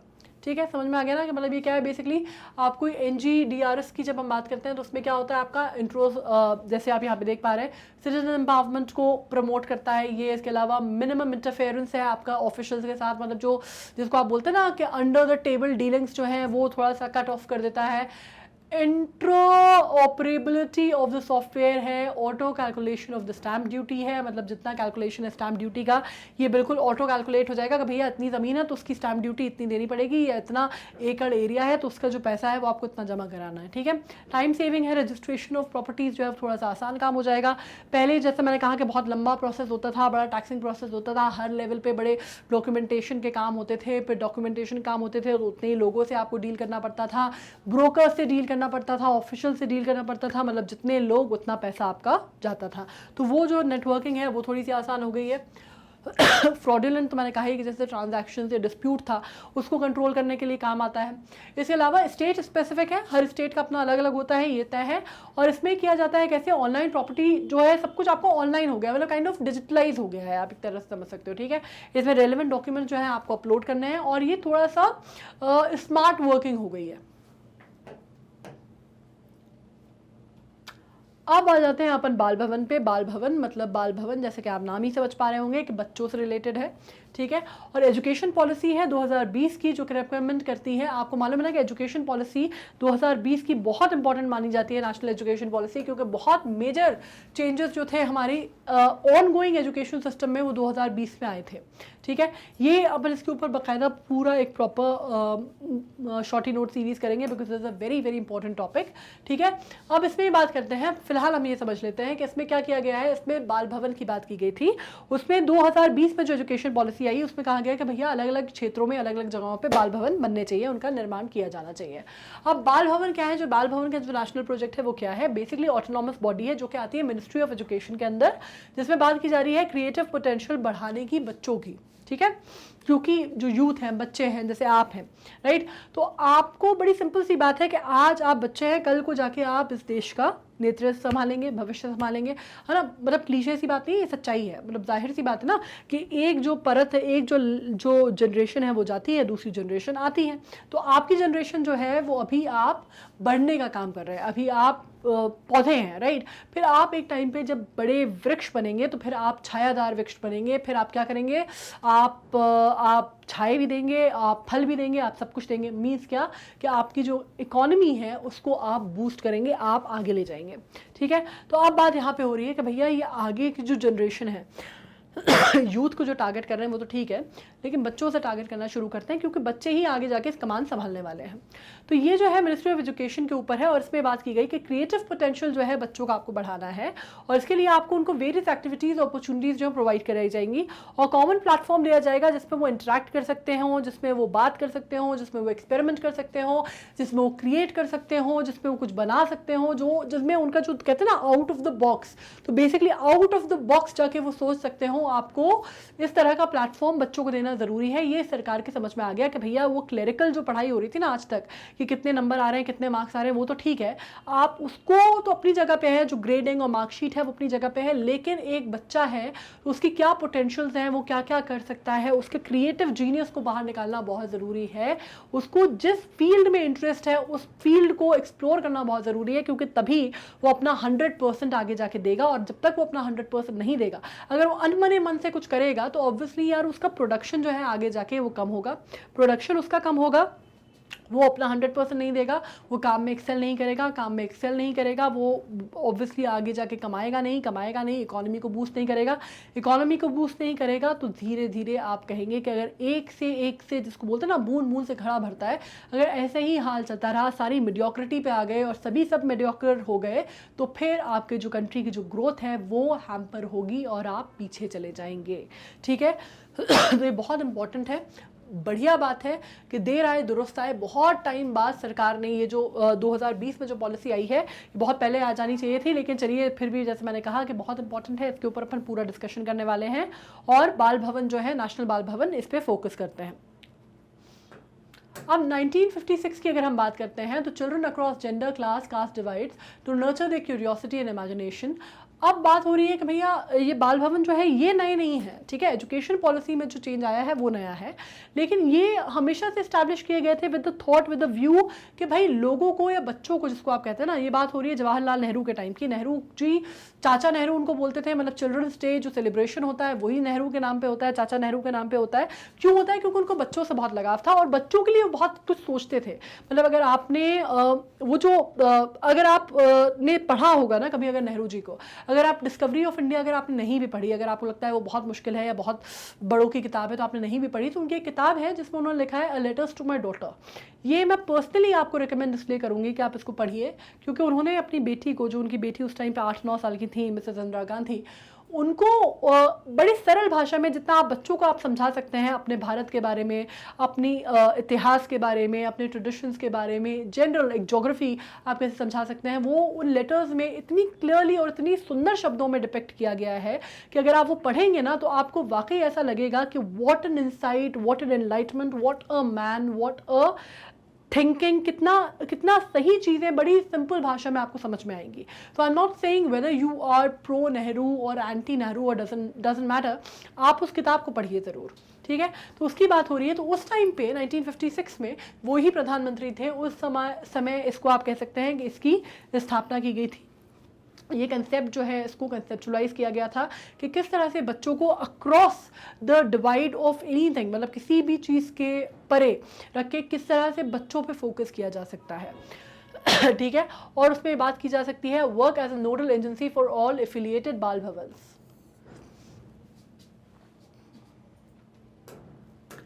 अब जैसे मैंने कहा कि नेट ज़ीरो एमिशन, अगेन ये बात हो रही है कि नेट ज़ीरो एमिशन हमारे यहाँ बहुत अभी जैसे आपको मालूम है ना कि हमारा जो नेट ज़ीरो एमिशन का जो हमारा टारगेट है वो 70 साल का है, ठीक है, काफ़ी लंबा है।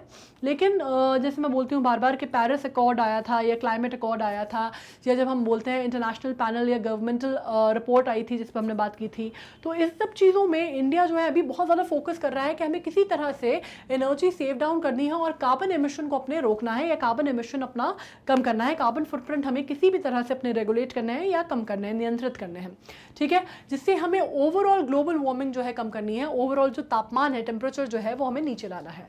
अब इसमें बात हो रही है नेट जीरो एमिशन की, इसमें बात हो रही है Mumbai has announced detail plan to achieve net zero emission by 2050, ठीक है। अब इसमें क्या हुआ है, मुंबई जो है महानगर है, इंडस्ट्रियल कैपिटल माना जाता है देश का, उसने एक डिटेल प्लान दिया है कि भैया जीरो कार्बन एमिशन जो है 2050 तक का, उसने एक डिटेल प्लान दिया है और कहा है कि पहली सिटी हो गई है साउथ एशिया की, पूरे साउथ एशिया की, जिसने इस तरह की कोई भी प्लानिंग जो है वो इस तरह से इतने बड़े स्तर पे लॉन्च की है। अब इसमें क्या है, प्लान के हिसाब से अब उसने लिस्ट तो कर दी है, बहुत डिटेल प्लानिंग है, तो जाहिर सी बात है कि बॉम्बे में आपको मालूम है किस हिसाब से पोल्यूशन है, आपको मालूम है बॉम्बे में इतना, जब इंडस्ट्रियल, जब बिजनेस हब माना जाता है इंडिया का या बिजनेस कैपिटल माना जाता है इंडिया का, तो आपको ये मालूम है कि वहाँ पे कितनी इंडस्ट्रीज़ हैं, कितना ज़्यादा पोल्यूशन है, कितनी पॉपुलेशन है, कितनी जनसंख्या है, कितनी सारी चीज़ें हैं। तो उसके लिए जब आप बात करते हैं कि भैया हमें ज़ीरो कार्बन एमिशन पे आना है, तो आपको ये पता होना चाहिए कि बहुत ही लंबा काम है। तो उसमें उन्होंने किस तरह से सेक्टर्स डिवाइड किए हैं कि भाई हमें इन सेक्टर्स पे काम करना है। पहला सेक्टर जैसे उन्होंने बात की हाउसिंग की, फिर उन्होंने बात की इलेक्ट्रीफाइंग पब्लिक ट्रांसपोर्ट की, फूड रेजिस्टेंस ड्रेनेज की, रूफ टॉप सोलर कैपेसिटीज़ की, मतलब कि किस तरह से आप अलग अलग चीज़ों में या अलग अलग सेक्टर्स में आप किस तरह से परिवर्तन कर सकते हैं या चेंजेस कर सकते हैं। थोड़े बहुत अगर आप चेंजेस करते हैं, या अगर आप बहुत बड़े या व्यापक चेंजेस की बात नहीं हो रही, रातों रात नहीं हो सकता, ये ज़मीनी हकीकत है ना, हम कि रातों रात हम सोचेंगे हम बनाने टारगेट के नहीं हम तो अगले 2 साल में कर लेंगे, तो पॉसिबल नहीं है। लेकिन 2050 का उन्होंने लक्ष्य रखा है और उनका कहना है कि भैया थोड़े बहुत अलग अलग पैमानों पे अगर आप चेंजेस करते हैं, अगर आप हाउसिंग में चेंजेस करते हैं, अगर आप छतों के ऊपर सोलार पैनल्स डाल देते हैं, या आप रिन्यूएबल सोर्सेज पे जाते हैं, या आप वाटर रिसाइकलिंग पे काम करते हैं, या आप जिसको बोलते हैं ना कि आप फ्लड रेजिस्टेंस पे काम करते हैं, तो ये होना पॉसिबल है, संभव है। ये उसने डिटेल्ड प्लान जो है दिया है, and it has proved as a stepping stone, and it has also proved as the first step taken by any big city, any आप मेट्रोपॉलिटन या कॉस्मोपॉलिटन सिटी के द्वारा ये लिया गया पहला स्टेप है पूरे साउथ एशिया में। सो it is a very welcome step. अब जीरो नेट एमिशन क्या है ये मैं आपको बता दूं। ये आपको मालूम है कि कौन सा स्टेट है कि भैया जब आप बात करते हो green house gases into the atmosphere and balance by the removal of the atmosphere, आप बात क्या करते हैं। अब जीरो एमिशन का मतलब ये नहीं होता कि हम बिल्कुल भी कार्बन डाइऑक्साइड जो है वो एटमॉस्फेयर में जाने ही नहीं देंगे।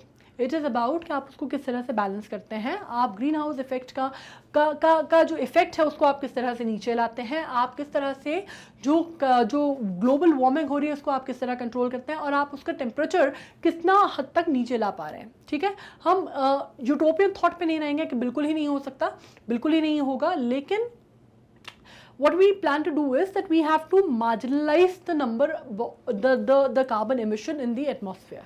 इंडिया ने अनाउंस किया था, जैसे मैंने कहा कि 70 साल का जो 2070 तक का हमारा मिशन था कि हमें 2070 तक अपना जो कार्बन एमिशन है वो जीरो करना है। अब हम बात करते हैं मॉलिंग नेशनल पार्क की। मॉलिंग नेशनल पार्क जो कि अपर सियांग में है, अरुणाचल प्रदेश के। अब इसकी बात हो रही है क्योंकि ये सियांग रिवर वैली के आसपास है और ये ईस्टर्न पार्ट बनाता है, मतलब बायोस्फीयर रिजर्व का बहुत इंपॉर्टेंट पार्ट बनाता है। 1986 में इसको क्रिएट किया गया था और इसको Mouling has been derived from the peak Mouling. ठीक है, ये काफ़ी न्यूज़ में रहा, और क्यों रहा कि बात हो रही थी अभी इसके वेजिटेशन की, फ्लोरा फौना की, क्लाइमेट की, और उसको लेके काफ़ी रहा। और दूसरी बात थी कि इसके बारे में अवेयरनेस। अरुणाचल प्रदेश आपको जैसे मालूम है कि बड़ा हमारा वल्नरेबल स्टेट है। कहाँ से वल्नरेबल स्टेट है? क्योंकि चाइना की बहुत ज़्यादा नज़र है अरुणाचल प्रदेश पे, है ना।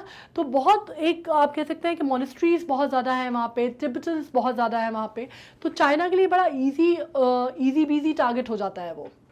उसके अलावा आप कह सकते हैं कि बहुत सारे ऐसे बोला जाता है कि बहुत सारे लोग जो हैं एज डिस्गाइज्ड वहाँ पे रहते हैं, जो चाइना के स्पाइज हैं एज डिस्गाइज्ड रहते हैं वहाँ पे एज टिबेटन मंक्स।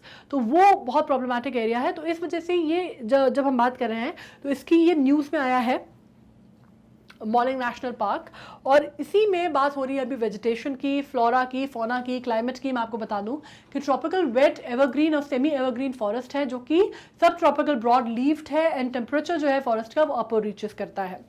फौना में क्या है, वहाँ पे रेड पांडास पाए जाते हैं, डियर पाए जाते हैं, गिबन्स पाए जाते हैं, टाइगर पाया जाता है, वाइट बफेलो है, पैंथर है, एलिफेंट है, हॉक डियर है, बहुत सारी चीज़ें पाई जाती हैं। बहुत ह्यूमिड टेम्परेचर होता है with high rainfall and no well defined dry season, क्योंकि आपको मालूम है when we are talking about north east, we as Sam Manekshaw said that when it rains in that part of the country it doesn't rain, it pours, right। तो बहुत wild climate है, बहुत monsoon बहुत ज़्यादा होता है, बहुत high rainfalls होती हैं, और ये इस वजह से थोड़ा सा वल्नरेबल एरिया होता है, और हमें इसको सेफ गार्ड करने की बात हुई है।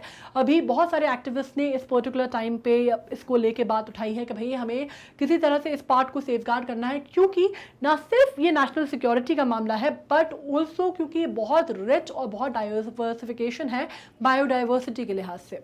ठीक है, इसमें इसका जो वेजिटेशन है, जो फ्लोरा फौना है, वो इतना इंपॉर्टेंट है कि एक बहुत बड़ा चंक ऑफ बायोडाइवर्सिटी इंडिया का जो है वो इसमें रिसाइड करता है, and that is very important as the environmentalist said कि हमें इसको प्रोटेक्ट करना बहुत इंपॉर्टेंट हो गया है, and that is why perhaps it was in the news. अब बात कर लेते हैं हम बेसिकली म्यूटेशन बिल की, Bihar land mutation amendment bill की, जो कि 2021 में बात कर रहा है। बिहार का पहला स्टेट बन गया कंट्री में जो कि जिसने इंट्रोड्यूस किया है concept dynamic map for villages which will get updated every time land ownership changes hands. अब बात काहे की हो रही है कि बिहार की जब हम बात करते हैं तो बहुत जोक्स बनते हैं, मतलब बहुत I have seen people cracking jokes about Bihar and UP and ये वो दुनिया की बातें कही जाती हैं, बट ऐसा नहीं है। Bihar has been the power और the hub of the civilisation. जब हम बात करते हैं ना इंडिया की सिविलाइजेशन की, तो हमें मालूम है कि हम मगध की बात करते हैं, या हम बात करते हैं नालंदा की, या हम बात करते हैं अगर आप बौद्ध की, तो आप बात करते हैं किसकी, आप बात कर रहे हैं बिहार की, मिथिला की, राइट। तो Bihar had been the hub of the जिसको आप कहते हैं of the growth of India. It has seen the most beautiful part of India. It has seen the most beautiful, the concept of India's growth and the heritage. लेकिन over the years politics ने कुछ ऐसा किया, या political situations ऐसी रहीं, या वहाँ की जो political leaderships थी वो इस तरह की रही कि वहाँ पे एक जिस तरह से आप कहते हैं ना कि कानून व्यवस्था जो है थोड़ी इसकी चरमरा गई है। लेकिन अभी जो सरकार आई है वो कोशिश कर रही है, या वो काफ़ी मेहनत कर रही है, या ब्यूरोक्रेसी अपनी तरफ से मेहनत कर रही है, या जो मिल के जो हमारा यूनिटरी और फेडरल सिस्टम है सरकारों का, अगर हम उसकी बात करते हैं सेंट्रल की सरकार भी जो है वो काफ़ी मेहनत करी कि किसी तरह से ये जो चीज़ें ख़राब हो गई हैं, जो व्यवस्था में जो कमियां आ गई हैं, उनको किसी तरह फिक्स किया जाए। ठीक है, तो अब क्या हो रहा है कि काफ़ी सारी दिक्कतें जो वहाँ पे बिहार में होती थी, एक तो ख़रीद फरोख्त के मामले बहुत ज़्यादा होते थे वहाँ पे, है ना, क्राइम रेट बहुत ज़्यादा है वहाँ पे। आपने अपहरण जैसे मूवी देखी होगी, तो I have talk to people जो कि बिहार से थे, एंड दे यूज्ड टू से कि एक्चुअली वाकई में इस तरह की सिचुएशन, हालात वहाँ पे थे, इस तरह के केसेस वहाँ पे होते थे कि दिन दहाड़े लोगों को उठा लिया जाता था या अपहरण कर लिया जाता था, या लैंड डिस्प्यूट्स के लिए लोगों को लिटरली गोली मार दी जाती थी, लोग मार दिया करते थे एक दूसरे को और उनको फर्क नहीं पड़ता था। जो इनिशियल जो अंदर की जो जगहें हैं बिहार की, इस तरह की सिचुएशन थी, लेकिन वो हमेशा से ऐसी नहीं थी। ठीक है, वो पॉलिटिकली बनाई गई थी, मतलब पॉलिटिकल एजेंडाज को अपने सिद्ध करने के लिए, या पॉलिटिकल जो भी उनके एजेंडाज थे, अल्टीरियर मोटिव्स थे, उनको प्रूव करने के लिए ऐसे हालात, ऐसी व्यवस्थाएं बना दी गई थी। But now again Bihar is getting back to its glorious time, वापस दोबारा स्थापित होने की कोशिश कर रहा है, जो कि वो एक ज़माने में हुआ करता था। तो अब उसमें नई नई चीज़ें आ रही हैं, जैसे बिहार पहला ऐसा स्टेट बन गया है पूरी कंट्री में जिसने इंट्रोड्यूस किया है कौन सा, डायनेमिक मैपिंग का कंसेप्ट विलेज का, जो कि अपडेट करेगा हर बार जब एक ज़मीन का जब जो ख़रीद फरोख्त होगी, तो उसमें जब एक लैंड ओनरशिप का जब मतलब आपके नाम पे अगर कोई ज़मीन थी, वो मेरे नाम पे अगर होगी, तो अपने आप डायनेमिक उसमें एक सेटअप है, मैप है विलेजेस का, जो कि अपडेट होगा। ठीक है, तो ये बहुत पॉजिटिव चेंज है। मैं आपको ये बैकग्राउंड मैंने इसलिए बताया ताकि आप वो समझ पाएँ, आपको ये नहीं, अदरवाइज़ ये मैं आपको सीधे बता देती तो आपको लगता है कि हाँ ठीक है, कोई ना कोई स्टेट तो करता है, कौन सी बड़ी बात है। बिहार ने कर लिया। बिहार का जो पूरा जिसको आप बोलते हैं ना, आपको एक जो पृष्ठभूमि है वो समझना बहुत ज़रूरी था इस बात को समझने के लिए कि now it is making it is evolving back to the time of its glory. It is getting back to its roots basically now. Thus, every time ownership is mutated, it will entail 3 changes. First, a change in the text. Second, a change in the land parcel. And third, the modification of the survey map. और ये किस तरह किया गया है? बहुत ही technically किया गया है। कैसे होगा? जिस तरह से लैंड को चेंज किया जाएगा, तो उसमें क्या होगा, म्यूटेट किया जाएगा, तो उसमें तीन चरणों में चेंज होगा। पहला जो है फर्स्ट चेंज होगा वो टेक्स्ट में होगा, सेकंड जो होगा चेंज होगा वो लैंड पार्सल में होगा, और थर्ड चेंज होगा मॉडिफिकेशन होगा सर्वे मैप को। अब इससे क्या होगा, सबसे बड़ी बात जो क्या चीज़ें होंगी कि जो लैंड रिफॉर्म्स के जो मुद्दा था, जो बहुत टाइम से पेंडिंग था कि लैंड रिफॉर्म्स किस तरह से किए जाएँ, डिस्प्यूट किस तरह से सॉल्व किए जाएँ, जो फ्रॉड होते थे वो किस तरह से कंट्रोल किए जाएँ, ये सब चीज़ें जो हैं वो थोड़ा इससे कंट्रोल आएंगी। दूसरी बात, टेक्सचुअल रिकॉर्ड्स वो म्यूटेटेड। पहले जो टेक्सचुअल रिकॉर्ड्स होते थे वो म्यूटेट कर देते थे लोग, काफ़ी सारा उसमें छेड़छाड़ होने लगती थी, फेरबदल होने लगती थी। उसके अलावा आप कह सकते थे कि इसके जो लीगल डिस्प्यूट का जो एंगल है कि भैया कोर्ट कचहरी बहुत होती थी, डिस्प्यूट बहुत होते थे वहाँ पे, तो गोलीबारी भी बहुत ज़्यादा हो जाती थी, मतलब लिटरली मतलब लोगों के कत्ल हो जाते थे ज़मीन जायदाद के पीछे, है ना। तो वो सारी जो चीज़ें हैं ये कंट्रोल हुई इससे, और काफ़ी सारे जो इम्पेंडिंग मतलब बड़े टाइम से जो लैंड रिफॉर्म्स होने थे उसको एक तरह से आप कह सकते हैं कि एक जो हरा सिग्नल है वो मिल गया। ठीक है, अब हम बात करते हैं कन्वर्टेबल नोट की। अब कन्वर्टेबल नोट क्या होता है, बेसिकली कन्वर्टेबल नोट मतलब government has extended the timeline for startups to change convertible notes into equity shares from earlier 5 years from now 10 years। ठीक है, कन्वर्टेबल नोट्स की बात हो रही है स्टार्टअप्स की। एज आई सेड कि स्टार्टअप इंडिया बहुत एक आप कह सकते हैं कि जो प्रोजेक्ट्स हैं गवर्नमेंट के जो चल रहे हैं अभी, बहुत सारे प्रोजेक्ट्स हैं, उसमें से startup India, make in India, जिसमें प्रमोट किया जा रहा है एंटरप्रेन्योरशिप या एंटरप्रेन्योरल स्किल्स को बहुत ज़्यादा इन्हांस करने की बात हो रही है। तो उसमें जो आपका बात हो रही थी, ये हमारे बजट में भी था। मैंने आपको जो बजट हमने डिस्कस किया था तब भी हमने ये बात डिस्कस की थी। पूरा सेशन है बजट का, उसको देखोगे तो फिर से क्लियर हो जाएगा कि इसमें अब गवर्नमेंट ने क्या किया है, एक्सटेंड कर दी है टाइमलाइन, और उसमें क्या किया है, स्टार्टअप्स को उनके कन्वर्टेबल्स को, वो शेयर नोट्स, इन कन्वर्टेबल नोट्स को they can converted into equity shares. पहले 5 साल का ड्यूरेशन था, अब उसका जो पीरियड है टाइम फ्रेम बढ़ा के 10 साल का कर दिया गया है। अब हम बात कर लेते हैं बेसिकली इसकी जो डेफिनेशन है हम वो पढ़ लेते हैं, उसके बाद हम और डिटेल में डिस्कस करते हैं। Convertible note means an instrument issued by the startup company acknowledging receipt of money initially as debt which is repayable at the option of the holder, ठीक है, or which is convertible into such numbers of equity shares of such a startup company within the period not exceeding beyond 10 years. from the date of issue of the convertible note upon occurrence of a specified event as per the other terms and conditions agreed to and indicated in the instrument. अब देखिए बहुत technical सी भाषा है, basically मैं आपको सीधे सीधे शब्दों में समझाती हूँ कि क्या होता है। बेसिकली कन्वर्टेबल नोट्स जो हैं ये जब किसी कंपनी का वैल्यूएशन नहीं होता है ना, या जब तक किसी कंपनी का जो स्टार्टअप है, हम स्टार्टअप की बात कर रहे हैं, जब तक किसी नए स्टार्टअप का प्रॉपर एक्सप्लिसिट वैल्यूएशन नहीं होता, तब तक क्या होता है, ये जो सीड इन्वेस्टर्स होते हैं या एंजल फंडिंग करते हैं जो लोग, वो इसमें एज अ डेट पैसा लगाते हैं। ठीक है, अब एंजल फंडिंग क्या होती है या सीड इन्वेस्टर्स क्या होते हैं? एंजल फंडिंग कौन से लोग होते हैं जिनको आप हिंदी में क्या बोलते हैं?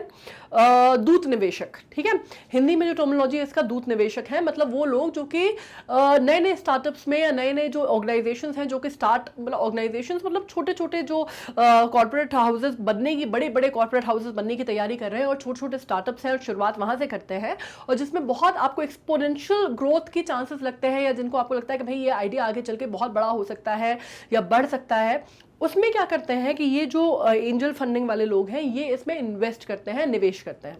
ठीक है, तो अब वो क्या करते हैं, कन्वर्टेबल फंड नोट की अगर हम बात करते हैं तो कन्वर्टेबल नोट्स आप एक तरह से ये समझ सकते हैं कि ये अभी पूरा वैल्यूएशन हुआ नहीं है, मार्केट करेक्शन नहीं हुआ है, मार्केट वैल्यूएशन नहीं हुआ है उस स्टार्टअप का, उससे पहले एज अ डेट आपने पैसा लगा दिया। अब क्या हुआ, एक बेसिकली कन्वर्टेबल नोट में ये होता है कि वो इशू किया जाता है स्टार्टअप कंपनी के द्वारा, और उसको क्या होता है बाद में जब इसका वैल्यूएशन हो जाएगा, जब आप उसको एस्टैब्लिश कर सकते हैं, तो ये जो इन्वेस्टर्स हैं वो कन्वर्टेबल नोट्स को इक्विटी में ट्रांसफर कर सकते हैं या इक्विटी में कन्वर्ट कर सकते हैं। ठीक है, इसलिए उनको कन्वर्टेबल नोट्स बोलते हैं। अब इसमें क्या होता है कि जैसे नॉर्मली क्या होता है, आपने किसी से पैसा लिया, ब्याज पे पैसा लिया, मार्केट में किस तरह से पता चलता है, अगर आप बैंक से भी लेते हैं लोन या अगर आप किसी साहूकार से भी लेते हैं लोकल, तो आप कैसे लेते हैं, उसको आप पैसा लेंगे और कितने टके ब्याज पे या कितने % ऑफ इंटरेस्ट पे आप उसको रिटर्न करेंगे, मतलब आप क्या प्रिंसिपल अमाउंट रिटर्न करेंगे और आप इंटरेस्ट रिटर्न करेंगे। This is how you take money, है ना, लेंडिंग ऑफ मनी ऐसे ही होता है। अलग अलग रेट ऑफ इंटरेस्ट होते हैं, अलग अलग काइंड ऑफ गुड्स किस तरह का होता है, कई बार बार्टर सिस्टम हो जाता है, कई बहुत सारी चीज़ें होती हैं। पर बहरहाल जब हम इसकी बात करें कन्वर्टेबल नोट्स की, तो यहाँ पे डिफरेंस ये है कि यहाँ पे आपको प्रिंसिपल अमाउंट वापस नहीं करना है, आपको मतलब वो मूल और ब्याज वापस नहीं करना है। इसकी जगह कन्वर्टेबल नोट जो है वो इक्विटी में कन्वर्ट हो जाएंगे of the percentage in the share percentage in the company. ठीक है, ये समझ में आ गया, ये क्लियर हो गया। इतना जो है बाकी सारी चीज़ें आप रहने दो, इसमें कुछ नहीं है, ये मैंने आपको जो समझा दिया मोटे मोटे तौर पे यही है। इसमें आपको ये समझना है बेसिकली कि रीपेबल होता है और ऑप्शन जो होता है वो होल्डर के पास होता है, और पहले इसका जो ड्यूरेशन था वो 5 साल था, बढ़ा के बाद में 10 साल कर दिया गया from the date of issuance, जिस दिन वो इशू की जाएंगे कन्वर्टेबल नोट, उसके बाद 10 साल के अंतराल में, 10 साल का अंतराल नहीं सॉरी 10 साल का जो पीरियड होगा, जो उसकी वर्किंग पीरियड होगा, उसके अंदर आप ये काम कर सकते हैं। और ये इंस्ट्रूमेंट से आपका मतलब होता है बेसिकली जब हम वो सेटअप करते हैं या हम सौदा करते हैं ना, तो we are referring to that. So this is a very technical language, so don't go for that technical language, but I'm sure आपको अंडरस्टैंडिंग आ गई होगी कि कन्वर्टेबल नोट्स क्या होते हैं। ठीक है, और उनको क्यों कन्वर्टेबल कहा जाता है, बहुत सीधी सीधी बात में अगर कहें तो कन्वर्टेबल नोट्स वो होते हैं जिनको आप आगे चल के इक्विटी में कन्वर्ट कर सकते हैं, और एंजल फंडिंग और सीड फंडिंग या सीड इन्वेस्टर्स जो है ज़्यादातर इस्तेमाल करते हैं। स्टार्टअप्स में होता है जिसमें पहले 5 साल का ड्यूरेशन था, अब 10 साल का हो गया। ठीक है, अब देखते हैं, they are usually opted by angel और सीड इन्वेस्टर्स। फिर वो ये बात लिखी हुई है, वो looking to invest in early stage startup. जैसे मैंने कहा कि जो बहुत ही जिसको आप बोलते हैं ना कंसेप्शन की स्टेज होती है, जो कि बहुत ही एक आपको लगता है कि भाई पोटेंशियल तो बहुत बड़ा है, मतलब आगे चल के ये बिजनेस बहुत फ्लरिश कर सकता है, बहुत ग्रो कर सकता है, लेकिन आज की डेट में, आज की तारीख में बहुत ही इनिशियल जिसको बोलते हैं इम्प्लीमेंटेशन या इम्प्रेगनेंसी वाली स्टेज में है वो आइडिया, उसमें एंजल इन्वेस्टर्स जो है इन्वेस्ट करते हैं, और जब तक उसका पूरा वैल्यू जो है वो एक्सप्लिसिट वैल्यू नहीं होता मार्केट के लेवल पे, है ना, उससे पहले करते हैं। Got it? अब बात कर लेते हैं, एक अपन अब इन्वेस्टर्स की दुनिया से निकल के आ जाते हैं इन महाराज की दुनिया में। ये जो भाई साहब हैं ये आपको दिख रहे हैं बंदर की प्रजाति के हैं, बंदर की प्रजाति के हैं, और ये हैं बेसिकली लंगूर। ठीक है, अब ये जो लंगूर है इनके बारे में बात हो रही है, ये ऐसे वैसे लंगूर नहीं है, कॉमन टाइप के लंगूर, ये हैं गोल्डन लंगूर। ठीक है, इनके बारे में बात ये हो रही है कि अभी इनके ऊपर एक शोध हुआ है, साइंटिस्ट ने इनके ऊपर कुछ शोध किया है, कुछ वर्क किया है, कुछ स्टडी की है, और उससे पता चलता है कि इनकी जो हैबिटेट है गोल्डन लंगूरों का, ये कम होता जा रहा है। मतलब इनकी जो रहने की जगह है ना, जहाँ पे ये रहते थे, इनका बसेरा होता था, वो जगह कम होती जा रही है। अब ये कोई अकेले इनके बारे में नहीं है, हालांकि पूरी दुनिया ही देखी जाए तो सिमटती जा रही है, फ्लोरा फौना जो है पूरी दुनिया का ही सिमटता जा रहा है और बहुत बड़ा रीजन ऑफ कंसर्न है ये। लेकिन लंगूरों की बात इसलिए हो रही है क्योंकि अभी हालिया मार्च के महीने में एक शोध का जो रिजल्ट है वो निकल के सामने आया है। ठीक है, गोल्डन लंगूर जो है उनको आप बहुत आसानी से उनको रिकॉग्नाइज कैसे कर सकते हैं, उनके जो बालों का जो कलर है उससे ही। आपको देख के समझ में आ रहा है ना, बिल्कुल एकदम ब्लॉन्ड टाइप के, बिल्कुल फैशनेबल मस्त से लंगूर हैं ये, राइट। जो नॉर्मल लंगूर होते हैं वैसे नहीं दिखते, तो इस वजह से थोड़े से अलग से दिखते हैं और थोड़े से इनको इस वजह से आप कह सकते हैं कि इनकी जो संरक्षण का कार्य है वो थोड़ा सा तेजी से होता है। आम लंगूरों के हिसाब से थोड़े से प्रिविलेज्ड क्लास है ये, लेकिन इस वजह से आप ये कह सकते हैं कि इनके कलर ऑफ फर की वजह से। और ये कहाँ मिलते हैं ज्यादातर, ये ट्रांस बाउंड्री पे मिलते हैं, मतलब आप जो ट्रांस बॉर्डर है ना हमारा भूटान और इंडिया का, ये सिर्फ वहीं पाए जाते हैं। ओवरऑल पूरे इंडिया में अगर आप ढूंढेंगे तो आपको लंगूर ऐसे नहीं मिलेंगे, अलग अलग तरह के मिलेंगे पर ऐसे नहीं मिलेंगे। इनका हैबिटेट जो है वो कहाँ माना जाता है, जो रिस्ट्रिक्टेड माना जाता है नेचुरल हैबिटेट, वो भूटान में माना जाता है नॉर्थ में, मानस रिवर में माना जाता है, संकोश रिवर में माना जाता है और ब्रह्मपुत्रा रिवर में माना जाता है। मतलब आपको एक बात समझ में आ गई कि ज्यादातर जो रिवर बेसिस हैं या रिवर के जो एरियाज हैं उनके आसपास ये पाए जाते हैं, और 3 जो मेजर रिवर्स हैं उस एरिया की, वहां पे ये पाए जाते हैं, उन्हीं के आसपास आपको ये मिलते हैं। खासकर ब्रह्मपुत्रा रिवर के आसपास बहुत मिलते हैं और संकोश रिवर के आसपास ही काफी पाए जाते हैं, काफी बड़ी तादाद में पाए जाते थे एक्चुअली। और अभी इनका देखा गया है कि इनकी जो तादाद है, जो संख्या है, वो डिक्लाइन हुई है, और यही जो है कॉज ऑफ वरी है हमारे साइंटिस्ट का। ठीक है, तो इस वजह से ये जो है, ये आप सोचिए कितनी इंपॉर्टेंट हस्ती हैं ये, कि इनका जो जिक्र है वो हम स्नाइपेट्स में कर रहे हैं और ये नेशनल न्यूज का हिस्सा रहे हैं। ओके, अब आपसे पूछे कोई कि गोल्डन लंगूर कहाँ पाए जाते हैं, तो you should be very very clear with the idea कि भूटान इंडिया की जो बाउंड्री है वहां पाए जाते हैं और बाउंड्री रीजन में पाए जाते हैं, और इसके अलावा 3 रिवर बेसिस जो हैं उसका एरिया ये कवर करता है, खासकर ब्रह्मपुत्रा और संकोश। ठीक है,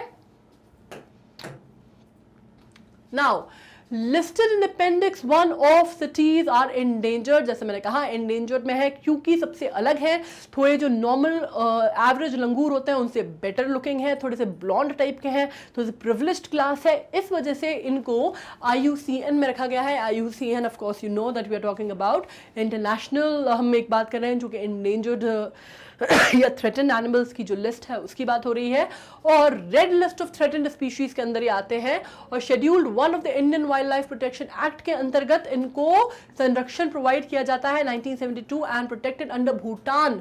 मतलब ये 2 कंट्री के इसलिए भी इंपॉर्टेंट हैं क्योंकि 2 कंट्री के जो फॉरेस्ट के आप कह सकते हैं एक्ट्स हैं, जो फॉरेस्ट के जो लॉज बने हुए हैं 2 कंट्री के, इंडिया के और भूटान के, दोनों में इनको संरक्षण प्रदान किया गया है। अपने यहाँ 1972 का जो वाइल्ड लाइफ प्रोटेक्शन एक्ट है उसमें दिया गया है, और भूटान का जो बात करते हैं आप, Bhutan forest nature and conservation act 1995 में भी इनको संरक्षण दिया गया है। Now Bhutan, of course you know that Bhutan is a very very it's a very small nation, of course it's a very small country but very very conscious country है ना। जब हम बात करते हैं एनवायरमेंट की, एनवायरमेंट को लेके भूटान का बहुत नाम आता है because it's a very very environmental friendly country and it is always worked upon zero net emission. जो आज हम सोच रहे हैं वो तब से वो सोचते हैं, इतनी छोटी सी कंट्री होके वो हमेशा ये बात सोचती है कि भाई आपको मालूम है ना कि भूटान अपने आप में अकेला ऐसा देश था जिसने ऑर्गेनिक फार्मिंग पे इतने ज़्यादा काम किया, जिसने जीरो नेट एमिशन की बात की, जिसने जीरो नेट एमिशन अचीव भी कर लिया था, और जो अपने फ्लोरा फौना और कंजर्वेशन को, एनवायरमेंट को लेके और फॉरेस्ट कंजर्वेशन को लेके it has always been on the front list of the world of the Nations है ना। मतलब बड़ी बड़ी कंट्रीज जो है वो नहीं कर पाई जो भूटान ने कर लिया था, राइट। तो इसकी इंपॉर्टेंस इस वजह से और हो जाती है। गोल्डन लंगूर आप याद कर सकते हैं कि दोनों कंट्रीज जो है भूटान और इंडिया, उसके दोनों के फॉरेस्ट कंजर्वेशन एक्ट में ये बहुत ज्यादा मायने रखता है और अपनी जगह ये बना चुका है, और इस वजह से इसको अब प्रोटेक्ट करना ये इंडेंजर्ड लिस्ट में या रेड लिस्ट में भी आ चुका है और थ्रेटेंड स्पीशीज, और इस पे साइंटिस्ट बहुत ज्यादा काम करने की कोशिश कर रहे हैं और एनवायरमेंटलिस्ट भी बहुत ज्यादा काम करने की कोशिश कर रहे हैं। जो प्रीमेट से जो एनवायरमेंटलिस्ट हैं जो कि प्रीमेट्स के लिए काम करते हैं, वो बहुत ज्यादा कोशिश कर रहे हैं कि किसी तरह इनकी संख्या को हम रिवाइव कर पाए। ठीक है, अब threat electrocution, deforestation, habitat loss, ये इनकी कम होने का जो रीजन है वो ये दिया गया है।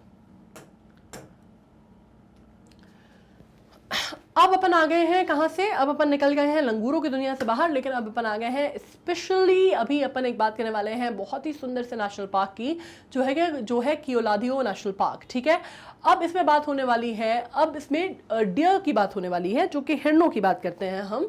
और Africa's boma technique adopted for translocating deer from Keoladeo technique involves luring of animals into an enclosure by chasing them through the funnel-like fencing। अब ये बड़ा मजेदार सी टेक्निक है। इसमें क्या करना है आपको, इसमें आपको उनकी जगह जो है वो चेंज करनी है, बट कैसे करनी है, आपको उनको उठा के इधर से उधर नहीं लाना है। ठीक है, आपको उनको ट्रांसपोर्ट नहीं करना है, आप उनको क्या करेंगे, इट्स अ टेक्निक है, ये बहुत बढ़िया टेक्निक है जिसको अफ्रीका's बोमा टेक्निक कहा जाता है। और इसमें क्या किया है इन्होंने कि ये टेक्निक इन्वॉल्व करती है कि आपको ल्योर करना है, आपको वो जो बंच ऑफ जो हर्ड ऑफ डियर है उनको आपको ल्योर करना है एनिमल्स को, और इंक्लोजर में आपको उनको ले जाना है। How, like you have to chase them through the tunnel, और you have to funnel like fencing है, उसमें आपको उनको चेस करना है, and once you start chasing them they will navigate their way to the enclosure. तो ये बड़ी मजेदार टेक्निक है जिसमें कोई फोर्स या किसी तरह का कोई एक्सटर्नल प्रेशर उन पे नहीं बनाया जाता। ठीक है, they themselves navigate through that funnel to reach the enclosure. ठीक है, earlier it is utilized to capture wild elephant for training and services. पहले ये जो टेक्निक थी ना, इसको काहे के लिए यूज किया जाता था, जो वाइल्ड एनिमल्स होते थे, स्पेशली एलिफेंट्स होते थे, जो जंगली हाथी होते थे, जब उनको आपको टेम करना होता था या ट्रेनिंग देनी होती थी, तो उसके लिए इस टेक्निक को इस्तेमाल किया जाता था। क्यों किया जाता था, क्योंकि भैया जंगली हाथी जो है उनको वैसे भी बहुत बड़ा मुश्किल कार्य है उनको इस तरह से टेम करना। ठीक है, तो उनको छोड़ दिया जाता था कि भैया ये अपनी मर्जी से करें, अपन इनको नेविगेट करें, अपन इनको थोड़ा सा समझाएं कि कैसे करना है, या अपन इनको फोर्स, तो अब हाथी के ऊपर तो अपन क्या ही फोर्स करते हैं, है ना, डियर की बात अलग है, लेकिन हाथियों के ऊपर तो क्या ही फोर्स करते हैं। तो ये वाली चीज है। अच्छा, एक और बात बताइए, अच्छा आपको मालूम है डियर को there is no plural for deer, deer का कोई प्लूरल नहीं होता, है ना। People often say deers, deers जैसा कोई शब्द नहीं होता। बेसिकली डियर अपने आप में, अगर आपको लग रहा होगा कि मैम ने यहाँ पे कोई ग्रामेटिकल एरर किया है, तो नहीं किया है, ये अपने आप में एक सिंपल सा टर्मोलॉजी है जिसमें आप ये कह सकते हैं कि डियर प्लूरल भी डियर ही होता है। ठीक है, अब बेसिकली जब हम बात करते हैं KNP, popularly known as Bharatpur bird sanctuary, is located in Bharatpur Rajasthan, अभी जो कि बहुत बहुत बहुत बहुत गर्म होगा इस टाइम पर, लेकिन बहुत खूबसूरत बर्ड सेंचुरी है, बहुत फेमस बर्ड सेंचुरी है, और ज़्यादातर इसको कियोलादियो को भरतपुर बर्ड सेंचुरी के नाम से ही लोग जानते हैं। और ये रिकॉग्नाइज की गई थी वर्ल्ड हेरिटेज साइट, इसको अगर आप बात करते हैं वर्ल्ड हेरिटेज साइट, तो उसके तौर पर इसको रिकॉग्नाइज किया गया था 1985 में। और अगर आप बात करते हैं wetland of international importance under the Ramsar convention, Ramsar convention भी बहुत इंपॉर्टेंट माना जाता है, जो कि वर्ल्ड के वेटलैंड्स के ऊपर कन्वेंशन हुआ था। रामसर एक जगह है, ऑफ कोर्स इंडिया में नहीं है, थोड़ा नाम उसका रामसार जैसा है, लेकिन इंडिया में नहीं है। और ये कन्वेंशन बहुत इंपॉर्टेंट माना जाता है when we talk about conservation of wetlands. तो आपको ये भी पता होना चाहिए। I am again very sorry for the bad throat, but again 1981 it is known as a breeding ground for the rare and elusive to spot Siberian crane. सबसे ज़्यादा famous पता है क्या के लिए होता है ये जो भरतपुर बर्ड सेंचुरी। एक तो ना यहाँ पे दुनिया भर के लोग जो है वो हॉलीडे मनाने जाते हैं, वेकेशंस पे जाते हैं। बर्ड वॉचर पैराडाइज कहा जाता है इसको। इतनी सुंदर सुंदर बर्ड्स वहाँ पे मिलती हैं, आप कह सकते हैं कि वहाँ पे ना बहुत सारे लोग जाके रहते हैं, छुट्टियाँ बिताते हैं, बर्ड वॉचिंग करते हैं, बहुत कुछ करते हैं। लेकिन स्पेशली वो साइबेरियन क्रेन्स की साइटिंग के लिए, और बहुत ही एल्यूसिव साइबर क्रेन्स जो होते हैं, साइबेरियन क्रेन्स वहाँ पे पाए जाते हैं, और इसके लिए भरतपुर सेंचुरी बहुत फेमस है। अब हम बात करते हैं ड्रोन्स के बारे में, और हम बात करने वाले हैं कामिकाज़ी ड्रोन के बारे में। इसको कामिकाज़ी ड्रोन जो है आजकल, अगर आप फॉलो कर रहे हैं रशिया यूक्रेन की टाइमलाइन को, अगर आप जो वॉरफेयर को अगर आपने फॉलो किया है क्लोजली, तो आपने ये नाम सुना होगा। It is a very upcoming thing जिसके बारे में बहुत ज़्यादा बात हो रही है, इसके ऊपर बहुत ज़्यादा चर्चा हो रही है। दुनिया भर के जो लोग हैं, जो मिलिट्री एक्सपर्ट्स हैं, वो भी बात कर रहे हैं, जो साइंटिफिक एडवांसमेंट में जिनकी दिलचस्पी है वो लोग भी बात कर रहे हैं। कामिकाज़ी ड्रोन्स, या जिनको आप एक बात में जिनको लॉइटरिंग म्यूटेशन भी कहा जा रहा है आजकल, अगर आप टर्म देखेंगे तो बहुत ज़्यादा उसकी चर्चा हुई है इन रेफरल टू रशिया यूक्रेन। अब इसमें क्या है चक्कर, आपने वो मूवी देखी ना, उड़ी देखी है ना आपने, उड़ी जो अपने यहाँ हुई थी, the surgical strike, Vicky Kaushal वाली, हाउस द जोश, हाई सर, वही उसमें जो गरुड़ था वो एक तरह का इसी तरह का ड्रोन था ना, उसको आप थोड़ा अपने यहाँ इंडियनाइज था तो गरुड़ था।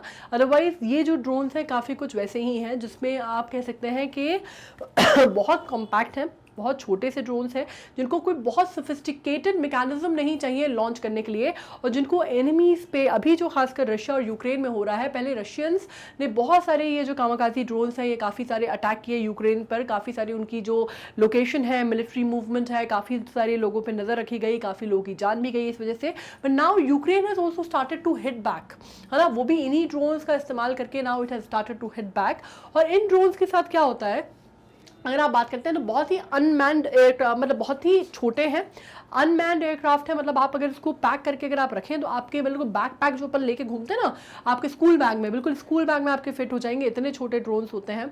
वेट बहुत लाइट वेट होता है, हार्डली 6-7 पाउंड इनका वेट होता है, और इनको कोई, जैसे मैंने कहा, कोई सोफिस्टिकेटेड लॉन्चर की ज़रूरत नहीं होती लॉन्च करने के लिए, ठीक है। तो इसमें क्या होता है, ये पैक होते हैं एक्सप्लोसिव। इनमें आप कैसे पैक करते हैं उनको, जो आप कह सकते हैं एक्सप्लोसिव्स होते हैं ना, उसमें आप पैक कर देते हो, मतलब उसमें पैक कर देते हो, मतलब एक्सप्लोसिव से पूरी तरह से लैस होते हैं, पूरी तरह से एक्सप्लोसिव लोडेड होते हैं। और करते क्या है, ये डायरेक्टली किसी भी टैंक पे, जैसे आपने अपने यहाँ से इसको लॉन्च किया, ठीक है, आपने लॉन्च कर दिया बॉर्डर के पास, बहुत दूर तक इनकी रेंज नहीं होती, बहुत दूर तक नहीं जा सकते, लेकिन इतना जा सकते हैं कि ये दुश्मन के एरिया में एंटर कर जाएंगे, ठीक है। फिर वहाँ से इन्होंने स्पॉट कर लिया, क्योंकि वहाँ पे कैमरा सब फिट है, इसमें ड्रोन है तो जाहिर सी बात है कि उसमें कैमरा वैमरा सब कुछ फिट है, उसने सेंसिंग मोशंस है, उसने सेंस किया जो भी टारगेट है उस पर वो सीधे जाके लॉन्च हो जाते हैं, एंड एक्सप्लोसिव रहती है तो वहाँ पे वो ब्लास्ट कर देते हैं, राइट। तो they are very fatal that ways, क्योंकि उनकी जो एरिया है ना वो किसी भी एरिया में जा सकते हैं और उनको रडार पे कैच नहीं किया जा सकता, ठीक है। टारगेट वो हिट करते हैं और एक्सप्लोड हो जाते हैं। तो इससे क्या है, एक तो ये बहुत कॉस्ट इफेक्टिव है कंट्रीज़ के लिए जो कि इसको लॉन्च करती हैं, और दूसरी बात ये है कि मैन तो है ही नहीं, छोटे छोटी सी ड्रोन्स हैं, उसी में आपने सारे के सारा जो है आपने अपना जो गोला बारूद जो भी एक्सप्लोसिव हैं आपने उसी में डाले हैं और वो अपने टारगेट पे गया और वहीं के वहीं एक्सप्लोड हो गया, राइट। तो आप सोचिए कि कितना खतरनाक हो सकता है ये अगर इसको और भी बड़े स्तर पे किया जाए। मतलब अभी रशिया यूक्रेन में तो ये चीज़ हो ही रही है, लेकिन यूक्रेन के मामले में कहा जाता है कि उसने इसको पूरी बाजी को पलट दिया है। पहले रशियंस उसके अगेंस्ट इसको ड्रोन्स को यूज़ कर रहे थे, लेकिन अब उनने पूरी बाजी पलट दी है, और इसमें अमेरिका का बहुत बड़ा सपोर्ट मिला है यूक्रेन को, ये राइट। तो अमेरिका का ये कहना है कि भैया हम आपको और भी जो है वो मुहैया कराएंगे, हम और भी ड्रोन्स जो हैं आपको देंगे ताकि आप अपने आप को सेफगार्ड कर सकें रशियन अटैक से, ठीक है। अब इसकी ये जो पुष्टि हुई है ना, ये CNN के जो करस्पॉन्डेंट हैं उन्होंने खुद की है, और इस पर जो बाइडन का एक जिसको बोलते हैं ऑफिशियल स्टेटमेंट वो भी आया है। अब इसको आप कह सकते हैं, इनको स्विचेबल बैंड ड्रोन्स भी कहा जाता है, क्योंकि ब्लेड लाइक विंग्स होते हैं, स्प्रिंग आउट ऑन लॉन्च, जो कि आपने जब निकाला उनको तो ऐसे कॉम्पैक्ट होते हैं, जैसे आपने उनको लॉन्च किया तो उनके विंग्स जो है स्प्रेड हो जाते हैं। जैसे मैंने आपको गरुड़ का कहा ना, गरुड़ जो था वो बर्ड शेप में था, बट थिंग वो सेम, वो हालांकि सर्वेलेंस वाला बनाया था उन्होंने, है ना।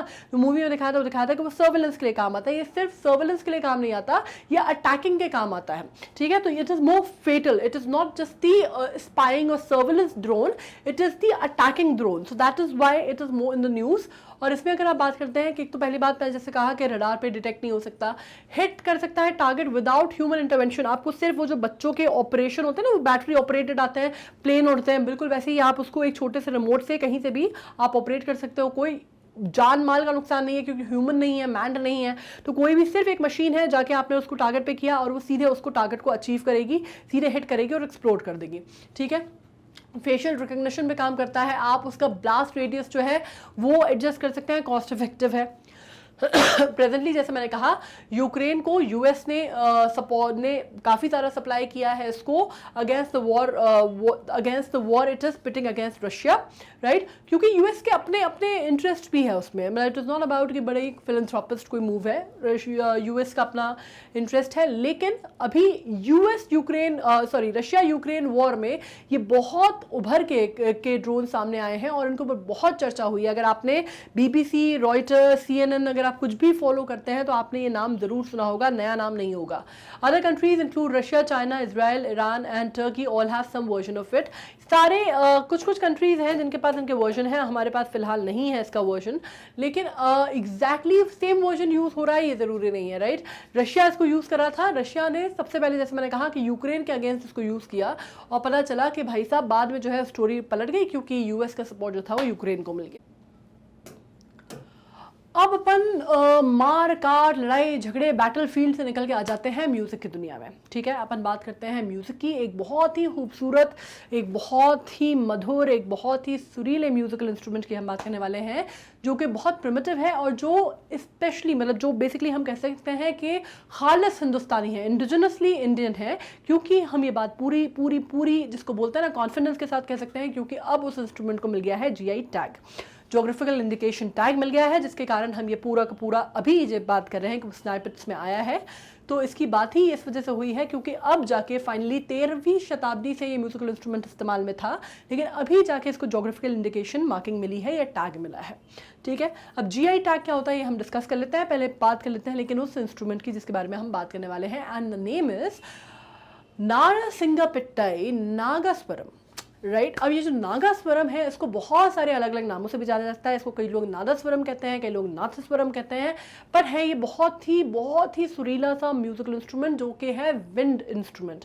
जैसे कि फ्लूट होती है, शहनाई होती है, बिल्कुल उसी तरह का एक विंड इंस्ट्रूमेंट है। विंड इंस्ट्रूमेंट क्या होते हैं आपको मालूम है ना, कुछ परकशन होते हैं, कुछ विंड इंस्ट्रूमेंट्स होते हैं, अलग अलग तरह के इस तरह से डिवाइड किए गए हैं म्यूजिकल इंस्ट्रूमेंट। तो विंड इंस्ट्रूमेंट कौन से, जो बेसिकली जैसे बैक पाइप हो गया, ट्रम्पेट हो गया, सेक्सोफोन हो गया, शहनाई हो गई और फ्लूट हो गई, उस तरह का ही एक विंड इंस्ट्रूमेंट ये भी है।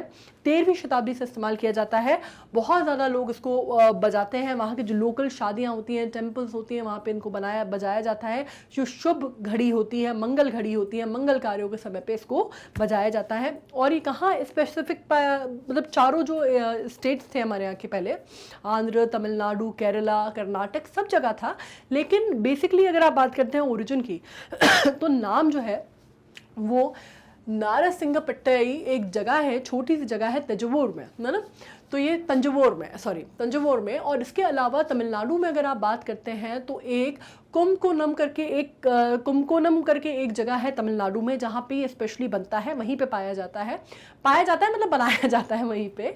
हाँ, जिस लकड़ी से बनता है वो एक कावेरी बेसिन में पाई जाती है स्पेसिफिकली, वो बात अलग है, लेकिन ये वहीं पे बनता है और इसी वजह से इसको मिल गया है जोग्राफिकल इंडिकेशन टैग।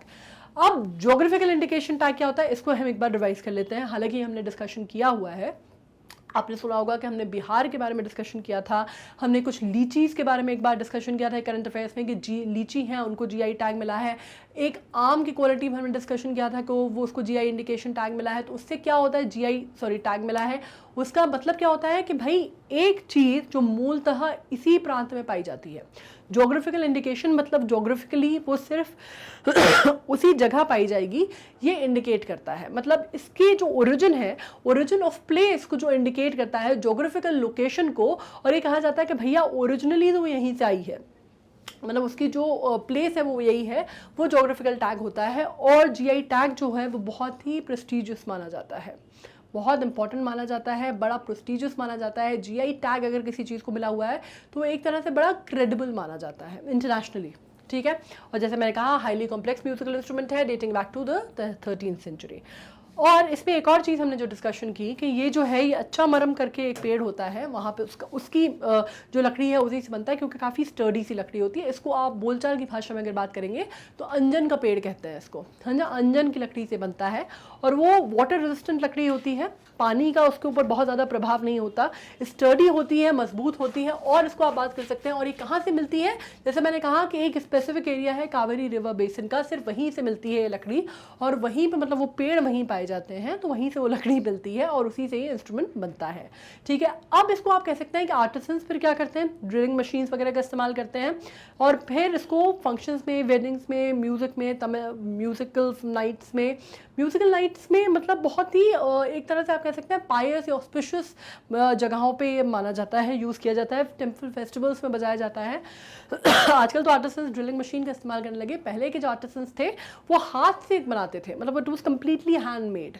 अभी तो खैर बहुत ही सोफिस्टिकेटेड मशीनरीज आ गई हैं तो उसके थ्रू बनने लगी है, पर 13वीं 14वीं शताब्दी में जब ड्रिलिंग मशीन्स नहीं थी तो लोग हाथ से इसको बनाते थे। अब हम बात कर लेते हैं प्रधानमंत्री गरीब कल्याण अन्न योजना। इसके बारे में हमने बहुत सारे करंट अफेयर्स में डिस्कस किया हुआ है, तो आपको ऑलरेडी पता होगा। हम और डिस्कस कर लेते हैं कि बेसिकली मार्च के महीने में, क्योंकि हमारा बजट का भी सत्र था, बजट भी आने वाला था, बजट सेशन भी था, उस दौरान बजट हमारा आपको मालूम है कि आता भी ऑन फ्लोर फरवरी मार्च में, क्योंकि फाइनेंशियल ईयर उसी तरह से हमारा ख़त्म होता है 31 मार्च को। तो इस बारे में और बातें हुई हैं। कैबिनेट ने अप्रूव किया एक्सटेंशन ऑफ PMGKAY, जिसको हम बोलते हैं गरीब कल्याण योजना को, और इसको अनदर 6 मंथ्स के लिए किया गया था, सितंबर 2022 तक के लिए इसको बढ़ा दिया गया था। कोविड के टाइम पे लॉन्च किया गया था। मिनिस्ट्री ऑफ फाइनेंस ने इसको लॉन्च किया था 2020 में, जब कोविड की मार थी, पेंडेमिक की मार थी देश पे, और उस टाइम पे किया गया कि भाई गरीबों को जो गरीब लोग हैं, जिनको कोविड की बहुत ज़्यादा मार लगी है, कोविड की मार सबको लगी थी, लेकिन वो लोग जो कि अपना गुजारा भी नहीं कर पा रहे थे, है ना, जिनको इतना मतलब जिसको डेली वेज अर्नर्स थे, या जो दिहाड़ी मजदूर थे, या जिनको बहुत ही इकोनॉमिकली वीकर सेक्शन थे, उनको एड पहुँचाने के लिए सरकार ने ये स्टार्ट किया था। और कोविड पेंडेमिक से लड़ने के लिए कम से कम ये था कि आपको 2 टाइम का खाना तो कम से कम लोगों को नसीब हो सके, और इसके तहत लोगों को कम से कम 5 किलो गेहूं या 5 किलो अनाज, जो फूड ग्रेन है, वो उनको मुहैया कराया जाएगा बेनिफिशरीज को। और ये इंडियन जो बेसिकली आप बात करते हैं नेशनल फूड सिक्योरिटी एक्ट 2013 के अंतर्गत इसकी व्यवस्था की गई है। ठीक है, अब इसमें क्या है, इसमें अगर आप नोडल एजेंसी देखेंगे तो नोडल एजेंसी इसकी उन्होंने रखी है जिसको हम बोलते हैं FCI, जो कि फूड कॉर्पोरेशन ऑफ इंडिया है, वो इसका काम करेगा, वो प्रोक्योरमेंट का और वितरण का जो काम है वो करेगा। उसके अलावा और सारे वो लोग जो कि राशन कार्ड जिनके पास है, या फिर जिनके पास अंत्योदय अन्न योजना के अंदर जिनका नाम जो है वो शामिल है, ऑलरेडी लिस्टेड है, उनको इसका फ़ायदा हो सकता है। मतलब अगर आप एक तरह से आप कह सकते हैं, अगर इन दोनों में से किसी एक स्कीम में भी अगर इन दोनों में से किसी एक में भी आपका नाम है, लाइक आपके पास या तो राशन कार्ड हो तो कोई दिक्कत ही नहीं है, आपके घर के जितने सदस्य हैं उनको मिलेगा, ठीक है, या फिर अंत्योदय अन्न योजना में अगर आपका नाम शामिल है तो आपको इसका फ़ायदा मिलेगा। ठीक है, अब बात कर लेते हैं हम दूसरी चीज़ की। अब हम बात करने वाले हैं medium range service to air missile की। ये बहुत इंपॉर्टेंट है, ठीक है, ये हर तरह से बहुत इंपॉर्टेंट है, इस पर थोड़ा सा ध्यान देना। अब ये एक्चुअली क्यों इंपॉर्टेंट है हमारे लिए, क्योंकि आपको मालूम है कि अभी जिस तरह के हालात सिचुएशन चल रही है दुनिया में, है ना, एक तरफ रशिया यूक्रेन वॉर चल रही है, एक तरफ आपको मालूम है कि इंडिया में हमारी खुद की हम पर्सनल बात करते हैं तो चाइना के साथ हम LAC पे, मतलब LOC की बात नहीं है, LOC तो पाकिस्तान हो गया, LAC की बात हो रही है, लाइन ऑफ एक्चुअल कंट्रोल पे हम पिछले 2 साल से स्टैंड ऑफ पोजीशन में हैं। ठीक है, अब चाइना आपको मालूम है कि बहुत एडवांस्ड है in terms of scientific development या मिलिट्री इक्विपमेंट्स की अगर हम बात करते हैं, वेपनाइजेशन की बात करते हैं, वो तो स्पेस वेपनाइजेशन तक पहुंच गया है। तो आप समझ सकते हैं कि कितने सोफिस्टिकेटेड वेपन्स उनके पास हैं ऑलरेडी। और हमारे साथ प्रॉब्लम ये हो रही है कि हमारा जो डिफेंस मैकेनिज्म है हमारे आर्म्ड फोर्सेस का, वो थोड़ा सा लैक करता है चाइना से कंपेरेटिवली। तो अगर कभी ऐसी मुठभेड़ की सिचुएशन आती है या कन्फ्रंटेशन की सिचुएशन आती है तो हमारी बहुत ही जिसको बोलते हैं कि स्थिति जो है थोड़ी सी गंभीर हो जाएगी। इस वजह से इसको बहुत इंपॉर्टेंट स्टेप माना जा रहा है।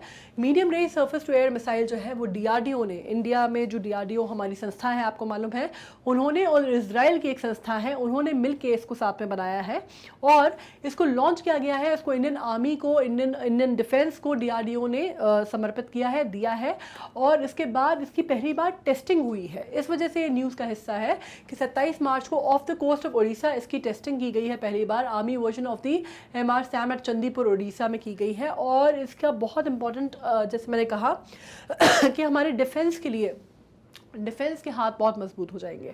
आप इसमें बेसिकली आप ये कह सकते हैं कि क्रूशल वॉरशिप की जब हम बात करते हैं उसके लिए बहुत सही है। आपको कोई एयरक्राफ्ट है जिसको आप पकड़ नहीं पा रहे, देख नहीं पा रहे, जो अटैक मिसाइल्स हैं उनको आप देख सकते हैं, हैंडल कर सकते हैं इसके थ्रू। इसके अलावा आपका जो डिफेंस है वो बहुत स्ट्रॉन्ग हो जाएगा इससे। इसमें आपको, this is not the attack weapon that we have made, it is a defence system. ये हमारे डिफेंस को मजबूत करने के लिए बहुत इंपॉर्टेंट है। बहुत हाई रिस्पॉन्स है, क्विक रिएक्शन है। इसके अलावा वर्टिकली लॉन्च किया जा सकता है, सुपरसोनिक मिसाइल है और design to neutralise enemy aerial threat missiles. मतलब जो एरियल थ्रेट मिसाइल्स हैं एनिमी के, उनको न्यूट्रलाइज कर सकता है। जो कि आसमानी हमला होता है आर्मी के ऊपर अगर होता है तो उसको न्यूट्रलाइज कर सकता है, उसको टैकल कर सकता है, जो कि बहुत इंपॉर्टेंट स्टेप है क्योंकि हमारा डिफेंस जो है अभी तक इसके लिए आप कह सकते हैं कि इस तरह के वेपन से लैस नहीं था। इसके लिए बहुत ज़्यादा दिक्कत थी। हेलीकॉप्टर्स अगर आते हैं आसमानी कोई भी चीज़ होती है, एयरक्राफ्ट होते हैं, उनके विमान होते हैं, हेलीकॉप्टर्स होते हैं, ड्रोन्स होते हैं, जो भी होते हैं, कोई ऐसी चीज़ जो कि हम आसमानी जो लड़ाई थी उसके लिए पूरी तरह तैयार नहीं थे, उसको टैकल करने के लिए मिसाइल बहुत ज़्यादा हेल्पफुल है। ठीक है, इसलिए बहुत इंपॉर्टेंट माना जा रहा है। अगर आप बात करते हैं तो ये कहाँ पे यूज़ किया जाता है, ये इंडियन आर्मी भी यूज़ कर रही है और ये इजराइल की आर्मी भी यूज़ कर रही है। उनकी एक और मिसाइल है, कहते हैं उससे काफ़ी कुछ मिलता जुलता है ये। ऑलरेडी उनके पास जो इजराइल की जो आर्मी है उनके पास जो मिसाइल है उसने काफ़ी क्लोज आप कह सकते हैं स्पेसिफिकेशंस हैं, लेकिन ये थोड़ा सा और ज़्यादा इंडियनाइज्ड जो हमारी जो डायमेंशन है, जोग्राफिकल डायमेंशन है, उसको सूट करते हुए बनाया गया है। तो it is more of a Indian adaptation of the Israel missile that was already existing. ठीक है, अब ये कहाँ यूज़ किया जा रहा है, बेसिकली आप कह सकते हैं आर्मी यूज़ कर रही है, नेवी टेस्टेड सक्सेसफुली इन 2019 और एयरफोर्स में इंडक्ट किया गया है 2021 को एज एन डिफरेंट वेरियंट्स के। तो आप कह सकते हैं कि इंडिया का जो डिफेंस है अब बहुत सुरक्षित हो गया है इसके आने के बाद से, ये माना जा रहा है। इसके साथ हम आ गए हैं एंड पे। हमारे मार्च का जो सेशन था, स्निपेट था, उसके पार्ट 1 पे। आई होप आपको चीज़ें क्लियर होंगी। I am very sorry for the bad throat. मैंने 2-3 बार आपसे बोला भी that I am very sorry for the bad throat, but I really can't help. The weather is really getting on to me as it is getting on everybody I guess. ठीक है, but I am sure आपको दिक्कत नहीं हुई होगी समझने में। Pardon me for this, but I am sure आपको दिक्कत नहीं हुई होगी समझने में। जो मैंने समझाया वो कंसेप्ट आपको समझ में दिक्कत नहीं होगी। हम एजुकेटर्स भी यार आप ही लोगों जैसे होते हैं ना, मतलब थोड़ी तो हमारे साथ भी तबीयत सब चलती रहती है, तो ठीक है, लेकिन मुझे लगता है कि जो समझाया मैंने उसमें दिक्कत नहीं होनी चाहिए। ठीक है, अगर कहीं कोई कन्फ्यूजन है, मतलब कोई ऐसी चीज़ है जो हमें मार्क करनी है या आपको लगता है कि कोई चीज़ है जो आपको राइट डाउन करनी है, you know what you need to do, दोबारा एक बार ये वीडियो देख लो। लंबा वीडियो है तो इस वजह से दोबारा एक बार रिवाइज कर लोगे तो सही रहेगा। दूसरा, जब हम पार्ट करेंगे ना तो ये पार्ट अगर क्लियर हो जाएगा तो और बढ़िया होगा। आपको क्या करना है, मैग्नेट ब्रेन्स की वेबसाइट पर जाना है, ये आपको क्लियर है। हमारे अलग अलग कोर्सेज चलते हैं, उसमें आप ओलंपियाड पे जाएंगे, ओलंपियाड पे जाके क्लिक करेंगे तो आपको इस तरह से हमारे ओलंपियाड के जितने कोर्सेज हैं वो आपको मिल जाएंगे, English, math, science, GK olympiad, right. आप क्लिक करेंगे, वॉच नाउ पे जाएंगे तो आपको इस तरह से चैप्टर वाइज वीडियोस की पूरी लिस्ट मिल जाएगी। जो भी वीडियोस हम कर रहे हैं वो किसके अंडर फॉल करता है आपको पता चल जाएगा। सिलेबस ओवरव्यू है, लाइफ स्किल है, स्टैटिक जीके है, जो भी है ये अगर आपको मिल रहा है तो करंट अफेयर्स में मिलेगा। आप इसको देखेंगे तो करंट अफेयर्स में आप क्लिक करेंगे, आपको ये मिल जाएगा स्निपेट्स। इसके बाद आप इसको इस तरह का विंडो ओपन होगा, you can study what ever you want. जो भी आपको क्लियर नहीं है आप वो पढ़ सकते हैं और आपको ये चीज़ क्लियर हो जाएगी। आप और वीडियोस देखना चाहते हैं, वेल एंड गुड। आप पुराने करंट अफेयर्स के वीडियोस एक बार रिवाइज करना चाहते हैं, that is still better, right. क्योंकि करंट अफेयर्स क्या होता है कि ये ऐसी चीज़ है ना जो हम पढ़ते जाते हैं और कई बार दिमाग से निकलती जाती है। तो इट इज़ ऑलवेज बेटर कि आप पुराने वीडियोज़ भी रिवाइज कीजिए। डेली स्केड्यूल तो पता ही है, मंडे, ट्यूसडे, वेंसडे सुबह 10 बजे से लेकर शाम के 7 बजे तक अलग अलग वीडियोस आते हैं, अलग अलग अंतराल में आते हैं। शाम के 7 बजे आता है IGKO यूट्यूब पे, और इसको आप क्या कर सकते हैं, नोटिफिकेशन सेट कर सकते हैं।